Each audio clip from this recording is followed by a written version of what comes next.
सन्मान जो गुरु प्यारे हो गुरु फतेह की साझ करिए जी। वाहिगुरू जी का खालसा खालसा वाहिगुरू जी की फतेह। फतेह। सिख मिशनरी कालेज लुधियाना वालों SMC गुरमत क्लास USA ਵਿੱਚ ਆਪ ਸਾਰਿਆਂ ਦਾ ਸਵਾਗਤ ਹੈ। ਸਾਰਿਆਂ ਨੂੰ ਜੀ ਆਇਆਂ। ਅੱਜ ਦਾ ਸਾਡਾ ਸ਼ਬਦ ਵਿਚਾਰ ਦਾ ਸਮਾਂ ਹੈ। ਹਰ ਸ਼ੁੱਕਰਵਾਰ ਅਸੀਂ ਭਗਤ ਬਾਣੀ ਵਿੱਚੋਂ 94 ਸ਼ਬਦ ਜਿਹੜੇ ਥੋੜੇ ਔਖੇ ਹਨ, ਜਿਨ੍ਹਾਂ ਦੇ ਭਾਵ ਅਰਥ ਡੂੰਘੇ ਹਨ, ਉਹਨਾਂ ਸ਼ਬਦਾਂ ਦੀ ਵਿਚਾਰ ਆਪ ਜੀ ਦੇ ਨਾਲ ਸਾਂਝੀ ਕਰਦੇ ਹਾਂ। ਆਸਾ ਰਾਗ ਦੇ ਸ਼ਬਦਾਂ ਦੀ ਵਿਚਾਰ ਚੱਲ ਰਹੀ ਹੈ, ਪਰ ਭਗਤ ਕਬੀਰ ਜੀ ਦੇ ਸ਼ਬਦ ਅਸੀਂ ਲਗਾਤਾਰ ਕਰਦੇ ਆ ਰਹੇ ਹਾਂ। ਅੱਜ ਦਾ ਸ਼ਬਦ ਵੀ ਸਾਹਿਬ ਸ੍ਰੀ ਗੁਰੂ ਗ੍ਰੰਥ ਸਾਹਿਬ ਮਹਾਰਾਜ ਦੇ ਪਾਵਨ 483 ਤੇ ਆਸਾ ਰਾਗ ਵਿੱਚ ਹੈ। ਪਹਿਲੀ ਕਰੂਪ ਕੁਜਾਤ ਕੁਲੱਖਣੀ ਤੋਰੇ ਪਈਏ ਬੁਰੀ। ਇਸ ਸ਼ਬਦ ਦੀ ਵਿਚਾਰ ਅੱਜ ਵੀਰ ਰਾਜਾ ਸਿੰਘ ਸਾਡਾ ਸਾਂਝੇ ਕਰ ਰਹੇ ਹਨ। ਮੈਂ ਬੇਨਤੀ ਕਰ ਰਿਹਾ ਹਾਂ ਵੀਰ ਰਾਜਾ ਸਿੰਘ ਜੀ ਨੂੰ ਅੱਜ ਦੀ ਵਿਚਾਰ ਆਰੰਭ ਕਰਨ। ਵੀਰ ਰਾਜਾ ਸਿੰਘ ਜੀ। ਇੱਕ ਓੰਕਾਰ ਸਤਨਾਮ ਕਰਤਾ ਪੁਰਖ ਨਿਰਭਉ ਨਿਰਵੈਰ ਅਕਾਲ ਮੂਰਤ ਅਜੂਨੀ ਸੈਭੰ ਗੁਰ ਪ੍ਰਸਾਦ। ਵਾਹਿਗੁਰੂ ਵਾਹਿਗੁਰੂ ਵਾਹਿਗੁਰੂ ਵਾਹਿਗੁਰੂ ਵਾਹਿਗੁਰੂ। ਵਾਹਿਗੁਰੂ ਜੀ ਕਾ ਖਾਲਸਾ ਵਾਹਿਗੁਰੂ ਜੀ ਕੀ ਫਤਿਹ। ਸਾਰੀਆਂ ਸੰਗਤਾਂ ਦਾ ਅੱਜ ਦੇ ਸਮਾਗਮ ਵਿੱਚ ਸਵਾਗਤ ਹੈ ਜੀ। ਔਰ ਜਿਸ ਤਰ੍ਹਾਂ ਆਪ ਜੀ ਨੇ ਸੁਣਿਆ, ਅੱਜ ਅਸੀਂ ਸ਼ਬਦ ਦੀ ਵਿਚਾਰ ਕਰ ਰਹੇ ਹਾਂ। ਭਗਤ ਕਬੀਰ ਸਾਹਿਬ ਜੀ ਦਾ ਉਚਾਰਿਆ ਸ਼ਬਦ ਹੈ। ਤੋ ਸ਼ਬਦ ਦਾ ਜਿਹੜਾ ਥੀਮ ਹੈ ਉਹ ਹੈ ਪਰਿਵਰਤਨ, ਟਰਾਂਸਫੋਰਮੇਸ਼ਨ। ਤੋ ਆਓ ਸਭ ਤੋਂ ਪਹਿਲਾਂ ਆਪਾਂ ਸ਼ਬਦ ਦਾ ਪਾਠ ਕਰਦੇ ਹਾਂ ਜੀ, ਫਿਰ ਅਗਲੀ ਵਿਚਾਰ ਕਰਦੇ ਹਾਂ। ਆਸਾ ਪਹਿਲੀ ਕਰੂਪ ਕੁਜਾਤ ਕੁਲੱਖਣੀ ਸਹੁਰੈ ਪਈਐ ਬੁਰੀ। ਅਬ ਕੀ ਸਰੂਪ ਸੁਜਾਨ ਸੁਲੱਖਣੀ ਸਹਿਜੇ ਉਦਰ ਤਰੀ। ਭਲੀ ਸਰੀ ਮੂਈ ਮੇਰੀ ਪਹਿਲੀ ਬਰੀ जुग जुग जीवो मेरी अब की तरी रहा। कहो कबीर जब लहरी आई बड़ी का सुहाग टरियो। लहरी संग भई अब मेरे जेठी और धरियो। वाहिगुरु जी का खालसा वाहिगुरु जी की फतेह। तो सतसंगियो, आप जी ने शब्द सरवण किया। जिस तरह मैं पहले अर्ज की है, ਸ਼ਬਦ ਦਾ ਜਿਹੜਾ ਥੀਮ ਹੈ ਉਹ ਪਰਿਵਰਤਨ, ਤਬਦੀਲੀ ਜਾਂ ਟਰਾਂਸਫੋਰਮੇਸ਼ਨ। ਤੋਂ ਆਓ ਸ਼ਬਦ ਵਿਚਾਰ ਸ਼ੁਰੂ ਕਰਨ ਤੋਂ ਪਹਿਲਾਂ ਕੋਈ 2-4 ਮਿੰਟ ਅਸੀਂ ਇਹ ਟਰਾਂਸਫੋਰਮੇਸ਼ਨ ਦੀ ਗੱਲ ਕਰ ਲਈਏ। ਗੱਲ ਇਹ ਆ ਵੀ ਇੱਕ ਆਮ ਕਿਹਾ ਜਾਂਦਾ ਹੈ ਕਿ ਚਲਦਾ ਪਾਣੀ ਨਿਆਮਤ ਹੈ ਤੇ ਖੜੋ ਜਾਏ ਤੇ ਕਿਆਮਤ। ਤੋਂ ਹਰ ਚੀਜ਼ ਜਿਹੜੀ ਉਹ ਵਗਦੀ ਹੈ, ਚਲਦੀ ਹੈ। ਜਿੰਨਾ ਚਿਰ ਚਲਦੀ ਹੈ, ਵਗਦੀ ਹੈ, ਉਹ ਠੀਕ ਹੈ। ਜੇ ਖੜੋ ਜਾਏ ਤਾਂ ਫਿਰ ਗੜਬੜ ਹੋ ਜਾਂਦੀ। ਤੋ ਖੜੋਤਾ ਪਾਣੀ ਜਿਹੜਾ ਸਾਧ ਸੰਗਤ, ਜਿਸ ਤਰ੍ਹਾਂ ਆਪਾਂ ਦੇਖਦੇ ਹਾਂ ਪਾਣੀ ਨਦੀਆਂ ਨਾਲੀਆਂ ਦਾ, ਜਿਸ ਵੇਲੇ ਆਮ ਚਲੋ ਆਪਾਂ ਲਈਏ ਬਰਸਾਤ ਹੁੰਦੀ ਹੈ ਤੋ ਪਾਣੀ ਜਿਹੜਾ ਹੈਗਾ ਉਹ ਨਾਲੇ 'ਚ ਜਾਂਦਾ, ਨਾਲੇ ਤੋਂ ਬਾਅਦ ਨਦੀ ਜਾਂਦਾ, ਦਰਿਆ ਜਾ ਕੇ ਫਿਰ ਸਮੁੰਦਰ 'ਚ ਮਿਲ ਜਾਂਦਾ। ਤੋ ਉਹ ਪਾਣੀ ਜਿਹੜਾ ਹੈ ਉਹ ਆਪਣੀ ਬਿਲਕੁਲ ਰਫਤਾਰ ਨਾਲ, ਆਪਣੇ ਸਪੀਡ ਨਾਲ, ਆਪਣੇ ਮਿਸ਼ਨ ਤੇ ਜਾ ਰਿਹਾ। ਪਰ ਜਿਹੜਾ ਪਾਣੀ ਉਹਦੇ ਤੋਂ ਹਟ ਜਾਏ, ਉਛਲ ਕੇ ਬਾਹਰ ਚਲਾ ਜਾਏ, ਤੇ ਤੁਹਾਨੂੰ ਪਤਾ ਹੀ ਹੈ ਕਿ ਫਿਰ ਉਹਦਾ ਕੀ ਬਣਦਾ। ਉਹ ਛੱਪੜ ਬਣ ਜਾਂਦਾ ਹੈ, ਉਹਦੇ 'ਚ ਗਾਰ ਬਣ ਜਾਂਦੀ ਹੈ, ਸੜਿਆਂਦ ਆਉਂਦੀ ਹੈ, ਉਹਦੇ 'ਚ ਕੀੜੇ ਮਕੌੜੇ ਆ ਜਾਂਦੇ ਨੇ। ਇਹਦਾ ਮਤਲਬ ਵੀ ਚੱਲਦਾ ਜਿਹੜਾ ਉਹ ਪਾਣੀ ਸੀਗਾ ਉਹ ਠੀਕ ਹੈ। ਇਸੇ ਤਰ੍ਹਾਂ ਮਨੁੱਖਾ ਜਨਮ ਜਿਹੜਾ ਹੈ ਉਹਦੇ 'ਚ ਵੀ ਤਬਦੀਲੀ ਹੁੰਦੀ। ਜਿਵੇਂ ਪਾਣੀ ਦੀ ਗੱਲ ਕੀਤੀ ਹੈ ਨਾ ਜੀ, ਵੀ ਬਰਸਾਤ ਦਾ ਪਾਣੀ ਆਇਆ ਸਾਡੇ ਕੋਠਿਆਂ ਤੋਂ, ਗਲੀਆਂ ਤੋਂ ਨਿਕਲ ਕੇ ਨਾਲੇ 'ਚ ਗਿਆ, ਨਾਲੇ ਤੋਂ ਬਾਅਦ ਉਹਦੇ ਟਰਾਂਸਫੋਰਮੇਸ਼ਨ ਹੈ, ਤਬਦੀਲੀ ਹੋ ਰਹੀ ਹੈ। ਉਹ ਨਾਲੇ ਦਾ ਰੂਪ ਧਾਰ ਗਿਆ, ਨਾਲੇ ਤੋਂ ਬਾਅਦ ਨਦੀ ਦਾ ਧਾਰ ਗਿਆ, ਨਦੀ ਤੋਂ ਬਾਅਦ ਸਮੁੰਦਰ ਦਾ ਰੂਪ ਧਾਰ ਗਿਆ। ਇਹ ਜਿਹੜੀ ਟਰਾਂਸਫੋਰਮੇਸ਼ਨ ਹੈ, ਜਿੱਥੇ ਰੁਕ ਜਾਂਦੀ ਹੈ ਉੱਥੇ ਆ ਕੇ ਛੱਪੜ ਬਣ ਜਾਂਦਾ ਹੈ, ਚਲਦੀ ਠੀਕ ਹੈ। ਇਸੇ ਤਰ੍ਹਾਂ ਆਪਾਂ ਮਨੁੱਖੀ ਗੱਲ ਕਰੀਏ ਤੇ ਜਿਸ ਵੇਲੇ ਬੱਚੇ ਦਾ ਜਨਮ ਹੁੰਦਾ ਹੈ ਤੇ ਤੁਸੀਂ ਦੇਖੋ ਬੱਚਿਆਂ ਦਾ ਛੋਟਾ ਜਿਹਾ ਆਕਾਰ ਹੁੰਦਾ ਹੈ, ਠੀਕ ਹੈ। ਤੇ ਕੁਛ ਦਿਨਾਂ ਬਾਅਦ ਜਾਂ ਮਹੀਨੇ 2 ਮਹੀਨੇ ਬਾਅਦ ਤੁਸੀਂ ਦੇਖੋਗੇ ਉਹਦੇ 'ਚ ਬੜੀ ਭਾਰੀ ਤਬਦੀਲੀ ਆ ਜਾਂਦੀ। 6 ਕੁ ਮਹੀਨੇ ਦਾ ਬੱਚਾ ਹੁੰਦਾ ਹੈ, ਉੱਠਣਾ ਬੈਠਣਾ ਉਹਨੂੰ ਥੋੜਾ ਆ ਜਾਂਦਾ ਹੈ। ਸਾਲ ਕੁ ਦਾ ਹੁੰਦਾ ਹੈ, ਉਹ ਤੁਰਨਾ ਸ਼ੁਰੂ ਕਰ ਦਿੰਦਾ ਹੈ, ਉਹਦੇ ਦੰਦ ਆ ਜਾਂਦੇ ਨੇ। ਮੇਰੇ ਕਹਿਣ ਤੋਂ ਭਾਵੇਂ ਤਬਦੀਲੀ ਜਨਮ ਤੋਂ ਲੈ ਕੇ ਇਹ ਬੱਚੇ ਦੇ 1 ਸਾਲ 'ਚ ਦੇਖੋ ਕਿੰਨੀ ਤਬਦੀਲੀ ਆਈ। ਫਿਰ ਜਿਉਂ-ਜਿਉਂ ਬੱਚਾ 5 ਸਾਲ ਦਾ ਹੁੰਦਾ ਹੈ, 10 ਸਾਲ ਦਾ ਹੁੰਦਾ ਹੈ, ਤਬਦੀਲੀ ਹੁੰਦੀ ਹੈ, ਜਵਾਨ ਹੋ ਜਾਂਦਾ ਹੈ। ਇਹ ਸਾਰੀ ਤਬਦੀਲੀ ਚੱਲਦੀ ਰਹਿੰਦੀ। ਤੋ ਇਹ ਤਬਦੀਲੀ ਜਿਹੜੀ ਹੈ, ਇਹ ਦਿਸ ਇਜ਼ ਟਰਾਂਸਫੋਰਮੇਸ਼ਨ। ਇਹ ਬੜੀ ਚੰਗੀ ਗੱਲ ਹੋਣੀ ਚਾਹੀਦੀ ਹੈ। ਕੇਵਲ ਮਨੁੱਖਾਂ ਦੀ ਗੱਲ ਨਹੀਂ, ਪਸ਼ੂ ਪੰਛੀਆਂ 'ਚ, ਜੀਵ ਜੰਤੂਆਂ 'ਚ, ਬਨਸਪਤੀ 'ਚ ਵੀ ਤਬਦੀਲੀ ਆਉਂਦੀ। ਛੋਟਾ ਜਿਹਾ ਬੀਜ ਆਪਾਂ ਬੀਜਦੇ ਹਾਂ ਤੇ ਉਸ ਤੋਂ ਬਾਅਦ ਤੁਸੀਂ ਦੇਖੋ ਕੁਝ ਦਿਨਾਂ ਬਾਅਦ ਉਹਦੀ ਪੁੰਗਰਦਾ ਹੈਗਾ, ਫਿਰ ਉਹ ਛੋਟਾ ਜਿਹਾ ਬੂਟਾ ਬਣਦਾ ਹੈ, ਫਿਰ ਵੱਡਾ ਹੋ ਜਾਂਦਾ ਹੈ, ਫਿਰ ਕਈਆਂ ਨੂੰ ਫਲ ਲੱਗਦੇ ਨੇ, ਠੀਕ ਹੈ ਨਾ। ਤੇ ਕਹਿਣ ਦਾ ਭਾਵ ਇਹ ਹੈ ਕਿ ਜੇਕਰ ਪੁੰਗਰੇ ਹੀ ਨਾ ਜਾਂ ਬੂਟਾ ਪੁੰਗਰ ਕੇ ਉੱਥੇ ਹੀ ਰਹਿ ਜਾਏ ਤਾਂ ਉਹ ਤੇ ਕਿਸੇ ਕੰਮ ਦਾ ਨਹੀਂ ਹੁੰਦਾ, ਖਤਮ ਹੋ ਜਾਂਦਾ। ਸੋ ਪਰਿਵਰਤਨ ਟਰਾਂਸਫੋਰਮੇਸ਼ਨ ਜਿਹੜਾ ਇਹ ਬੜੀ ਜ਼ਰੂਰੀ ਹੈ। ਤੋ ਇੱਕ ਗੱਲ ਉਹਦੀ ਜ਼ਰੂਰ ਹੋ ਆਪਾਂ ਖਿਆਲ ਰੱਖਣਾ, ਇਹ ਪਰਿਵਰਤਨ ਜਿਹੜੀ ਹੈ ਉਹ ਨੈਗੇਟਿਵ ਹੁੰਦੀ ਹੈ ਤੇ ਪੋਜ਼ਿਟਿਵ ਹੁੰਦੀ ਹੈ। ਅੱਜ ਦੇ ਸ਼ਬਦ 'ਚ ਆਪਾਂ ਇਹੀ ਡਿਸਕਸ ਕਰਨਾ ਕਿ ਨੈਗੇਟਿਵ ਤੇ ਪੋਜ਼ਿਟਿਵ ਜਿਹੜੀ ਪਰਿਵਰਤਨ ਹੈ ਉਹ ਕੀ ਹੈ, ਟਰਾਂਸਫੋਰਮੇਸ਼ਨ ਕੀ ਹੈ। ਦੇਖੋ ਮਨੁੱਖ ਜਿਸ ਵੇਲੇ ਬੱਚੇ ਦਾ ਜਨਮ ਹੁੰਦਾ ਹੈ, ਉਸ ਤੋਂ ਹੀ ਉਹਦੇ ਮਾਤਾ ਪਿਤਾ ਪੂਰਾ ਖਿਆਲ ਰੱਖਣਾ ਸ਼ੁਰੂ ਕਰ ਦਿੰਦੇ ਨੇ। ਜੇ ਬੱਚਾ ਕੁਝ ਦਿਨ ਦਾ ਹੋ ਜਾਏ, ਮਹੀਨੇ 2-4 ਦਾ ਹੋ ਜਾਏ, ਤੇ ਉਸ ਤੋਂ ਬਾਅਦ ਉਹ ਆਪਣੀ ਪ੍ਰੋਪਰ ਹਰਕਤ ਨਾ ਕਰੇ, ਮਾਤਾ ਪਿਤਾ ਨੂੰ ਫਿਕਰ ਪੈ ਜਾਂਦਾ ਹੈ। ਤੇ ਜੇਕਰ ਇਸੇ ਤਰ੍ਹਾਂ ਬੱਚਾ ਜਿਹੜਾ ਆਪਣੇ ਐਪਰੋਪ੍ਰੀਏਟ ਸਮੇਂ ਤੇ, ਜਿਹੜੇ ਯੋਗ ਸਮੇਂ ਤੇ ਉਹਦੇ ਦੰਦ ਨਾ ਨਿਕਲਣ ਜਾਂ ਉਹ ਬੋਲਣਾ ਨਾ ਸ਼ੁਰੂ ਕਰੇ ਜਾਂ ਉੱਠ ਬੈਠ ਨਾ ਸਕੇ ਜਾਂ ਚੱਲ ਫਿਰ ਨਾ ਸਕੇ, ਤਾਂ ਫਿਰ ਡਾਕਟਰੀ ਸਹਾਇਤਾ ਲਈ ਜਾਂਦੀ ਹੈ ਵੀ ਕੀ ਹੋ ਗਿਆ। ਇਹ ਫਿਕਰ ਹੈ। ਕਿਉਂ? ਕਿਉਂਕਿ ਉਹਦੀ ਜਿਹੜੀ ਟਰਾਂਸਫੋਰਮੇਸ਼ਨ ਹੈ ਪ੍ਰੋਪਰ ਨਹੀਂ ਹੋ ਰਹੀ, ਪੋਜ਼ਿਟਿਵ ਟਰਾਂਸਫੋਰਮੇਸ਼ਨ ਨਹੀਂ ਹੋ ਰਹੀ। ਤੋ ਇਸ ਕਰਕੇ ਜਿਹੜੇ ਇਹ ਟਰਾਂਸਫੋਰਮੇਸ਼ਨ ਹੈ, ਮੈਂ ਤਾਂ ਬੇਨਤੀ ਕਰ ਰਿਹਾ ਕਿ ਨੈਗੇਟਿਵ ਵੀ ਹੈ ਤੇ ਪੋਜ਼ਿਟਿਵ ਵੀ ਹੈ। ਤੇ ਨੈਗੇਟਿਵ ਦੀ ਚੱਲ ਕੇ ਆਪਾਂ ਅੱਗੇ ਹੋਰ ਗੱਲ ਕਰਾਂਗੇ, ਕਿਉਂਕਿ ਟਰਾਂਸਫੋਰਮੇਸ਼ਨ ਤੇ ਸਾਰੀ ਉਮਰ ਚੱਲਦੀ ਰਹਿੰਦੀ ਹੈ। ਤੇ ਇਸੇ ਤਰ੍ਹਾਂ ਇਹ ਸਾਡੀ ਜਿਹੜੀ ਵਿਚਾਰ ਹੈ ਇਹ ਸ਼ਬਦ ਦੀ ਚੱਲਦੀ ਰਹੇਗੀ। ਤੋ ਆਓ ਆਪਾਂ ਸ਼ਬਦ ਦੀ ਵਿਚਾਰ ਜਿਹੜੀ ਹੈ ਉਹ ਸ਼ੁਰੂ ਕਰਦੇ ਹਾਂ। ਤੋ ਸਭ ਤੋਂ ਪਹਿਲਾਂ ਰਹਾਉ ਦੀ ਤੁਕ ਹੈ ਜੀ, ਭਲੀ ਸਰੀ ਮੂਈ ਮੇਰੀ ਪਹਿਲੀ ਬਰੀ। ਤੇ ਮੈਂ ਇੱਕ ਬੇਨਤੀ ਕਰਦੇ ਹਾਂ ਸ਼ੁਰੂ ਕਰਨ ਤੋਂ ਪਹਿਲਾਂ, ਬਈ ਜਿਹੜੇ 2 ਮਹਾਂਪੁਰਖ ਨੇ ਜਿਨ੍ਹਾਂ ਨਾਲ ਸਾਡੇ ਕਵੀਆਂ ਨੇ, ਕਵੀਸ਼ਰਾਂ ਨੇ, ਪ੍ਰਚਾਰਕਾਂ ਨੇ, ਕਥਾਕਾਰਾਂ ਨੇ, ਬਹੁਤ ਸਾਰਿਆਂ ਨੇ ਬੜਾ ਧੱਕਾ ਕੀਤਾ। ਉਹ 2 ਮਹਾਂਪੁਰਖ ਨੇ, ਇੱਕ ਨੇ ਬਾਬਾ ਮਰਦਾਨਾ ਜੀ ਤੇ ਦੂਜੇ ਨੇ ਭਗਤ ਕਬੀਰ ਜੀ। ਬਾਕੀਆਂ ਨਾਲ ਵੀ ਕੀਤਾ ਥੋੜਾ ਬਹੁਤਾ, ਪਰ ਇਹਨਾਂ ਨਾਲ ਨਾ ਕਾਫੀ ਜ਼ਿਆਦਾ ਧੱਕਾ ਕੀਤਾ।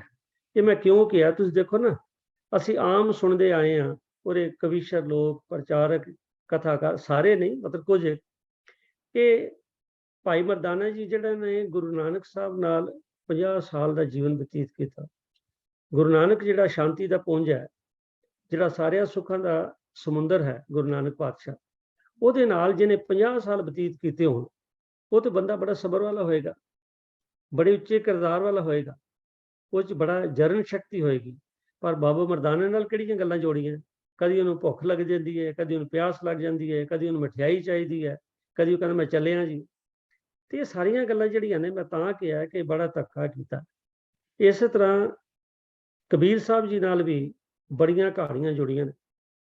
ਤੇ ਤੁਹਾਨੂੰ ਪਿਛਲੇ ਦਿਨਾਂ 'ਚ ਸਤਜਿੰਦਰ ਸਿੰਘ ਜੀ ਨੇ ਔਰ ਉਸ ਤੋਂ ਬਾਅਦ MP ਸਿੰਘ ਜੀ ਨੇ ਸ਼ਬਦਾਂ ਵਿੱਚ ਗੱਲ ਸੁਣਾਈ ਸੀ। ਉਹਨਾਂ ਬਕਾਇਦਾ ਉਹ ਜਿਹੜੀਆਂ ਮਨ ਘੜਤ ਗੱਲਾਂ ਜੁੜੀਆਂ ਹੋਈਆਂ ਨੇ ਉਹ ਵੀ ਸਾਨੂੰ ਦੱਸਿਆ ਸੀ। ਕਿਵੇਂ ਤਜਿੰਦਰ ਸਿੰਘ ਨੇ ਦੱਸਿਆ ਸੀ ਵੀ ਬਾਬਾ ਬੋਲਤੇ ਤੇ ਕਹਾਂ ਗਏ, ਠੀਕ ਹੈ, ਤੇ MP ਸਿੰਘ ਜੀ ਨੇ ਦੱਸਿਆ ਸੀ। ਤਾਂ ਕਹਿਣ ਦਾ ਮਤਲਬ ਇਹ ਹੈ ਕਿ ਇਹਨਾਂ ਲੋਕਾਂ ਨੇ ਕਬੀਰ ਸਾਹਿਬ ਦੇ ਬਾਰੇ ਇੰਨੀਆਂ ਕਹਾਣੀਆਂ ਬਣਾਤੀਆਂ ਨੇ। ਮਤਲਬ ਇਹ ਹੈ ਕਿ ਸ਼ਬਦ ਦਾ ਸ਼ਬਦਾਰਥ ਨਹੀਂ, ਨਾਲ ਸ਼ਬਦ ਭਾਵ ਵੀ ਚਾਹੀਦਾ ਹੁੰਦਾ। ਉਹਨਾਂ ਨੇ ਕੇਵਲ ਸ਼ਬਦੀ ਅਰਥ ਕੀਤੇ, ਜਿਵੇਂ ਅੱਜ ਦਾ ਸਵਾਲ ਚੱਲ ਰਿਹਾ, ਅੱਜ ਦਾ ਖਿਮਾ ਕਰਨਾ ਸ਼ਬਦ ਚੱਲ ਰਿਹਾ, ਭਲੀ ਸਰੀ ਮੂਈ ਮੇਰੀ ਪਹਿਲੀ ਬਰੀ। ਉਹਨਾਂ ਨੇ ਇਹਦੀ ਗੱਲ ਆਪਾਂ ਕਰਦੇ ਹਾਂ, ਤੇ ਮੈਂ ਕਹਿ ਰਿਹਾ ਸਾਂ ਕਿ ਉਹਨਾਂ ਨੇ ਉਹਨਾਂ ਦੇ ਪਰਿਵਾਰਕ ਮੈਂਬਰਾਂ ਦੇ ਨਾਮ ਵੀ ਰੱਖਦੇ ਵੀ ਮਾਤਾ ਦਾ ਨਾਂ ਲੋਈ ਸੀ, ਪੁੱਤਰ ਦਾ ਫਲਾਣਾ ਸੀ, ਧੀ ਦਾ ਫਲਾਣਾ ਸੀ। ਜਿਵੇਂ ਇੰਝ ਲੱਗਦਾ ਜਿਵੇਂ ਉਹਨਾਂ ਦਾ ਨਾਮ ਸੰਸਕਾਰ ਹੋ ਰਿਹਾ ਸੀ, ਕੋਲ ਬੈਠੇ ਹੋ। ਮਤਲਬ ਹੈ ਵੀ ਬਿਨਾਂ ਸੋਚੇ ਸਮਝੇ ਕੇਵਲ ਸ਼ਬਦੀ ਅਰਥ ਨਾਲ ਲਏ ਤੇ ਆਪਣੀ ਨਾਲ ਸਟੋਰੀ ਬਣਾਈ, ਕਹਾਣੀ ਬਣਾਈ। ਉਹਦਾ ਕਾਰਨ ਇੱਕ ਇਹ ਵੀ ਹੈ ਕਿ ਮਨੁੱਖੀ ਮਨ ਦੀ ਕਮਜ਼ੋਰੀ ਹੈ ਕਿ ਇਹ ਰਸ ਦਾ ਬੜਾ ਸ਼ੌਕੀਨ, ਸਵਾਦ ਦਾ ਬੜਾ ਸ਼ੌਕੀਨ, ਤੇ ਰਸ ਇਹਨੂੰ ਚਾਹੇ ਜੀਭਾ ਦਾ ਹੋਵੇ, ਚਾਹੇ ਕੰਨ ਦਾ ਹੋਵੇ, ਇਹ ਰਸ ਦਾ ਬੜਾ ਸ਼ੌਕੀਨ ਹੈ। ਤੇ ਇਹ ਕੰਨ ਰਸ ਜਿਹੜਾ ਨਾ, ਇਹ ਬੜਾ ਸੌਖਾ ਹੁੰਦਾ ਹੈ।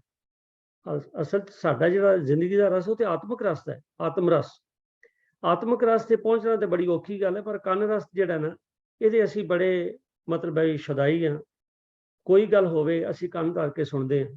ਤੋ ਕੰਨ ਰਸ ਨੂੰ ਕ੍ਰੀਏਟ ਕਰਨ ਲਈ ਇਹ ਜਿਹੜੇ ਸੋ ਕਾਲਡ ਪ੍ਰਚਾਰਕ ਨੇ, ਉਹਨਾਂ ਨੇ ਇਹ ਕਹਾਣੀਆਂ ਜੋੜੀਆਂ। ਔਰ ਗੱਲ ਵੀ ਤੁਸੀਂ ਦੇਖੋ, ਜਿਸ ਵੇਲੇ ਕਈ ਵਾਰੀ ਕਈ ਹੇਕਾਂ ਲਾ ਕੇ ਜਿਸ ਵੇਲੇ ਗੱਲ ਕਰਦੇ ਨੇ ਔਰ ਨਾਲ ਕਹਾਣੀਆਂ ਸੁਣਾਉਂਦੇ ਨੇ, ਤੇ ਸੰਗਤ ਕਿੰਨੇ ਧਿਆਨ ਨਾਲ ਸੁਣਦੀ।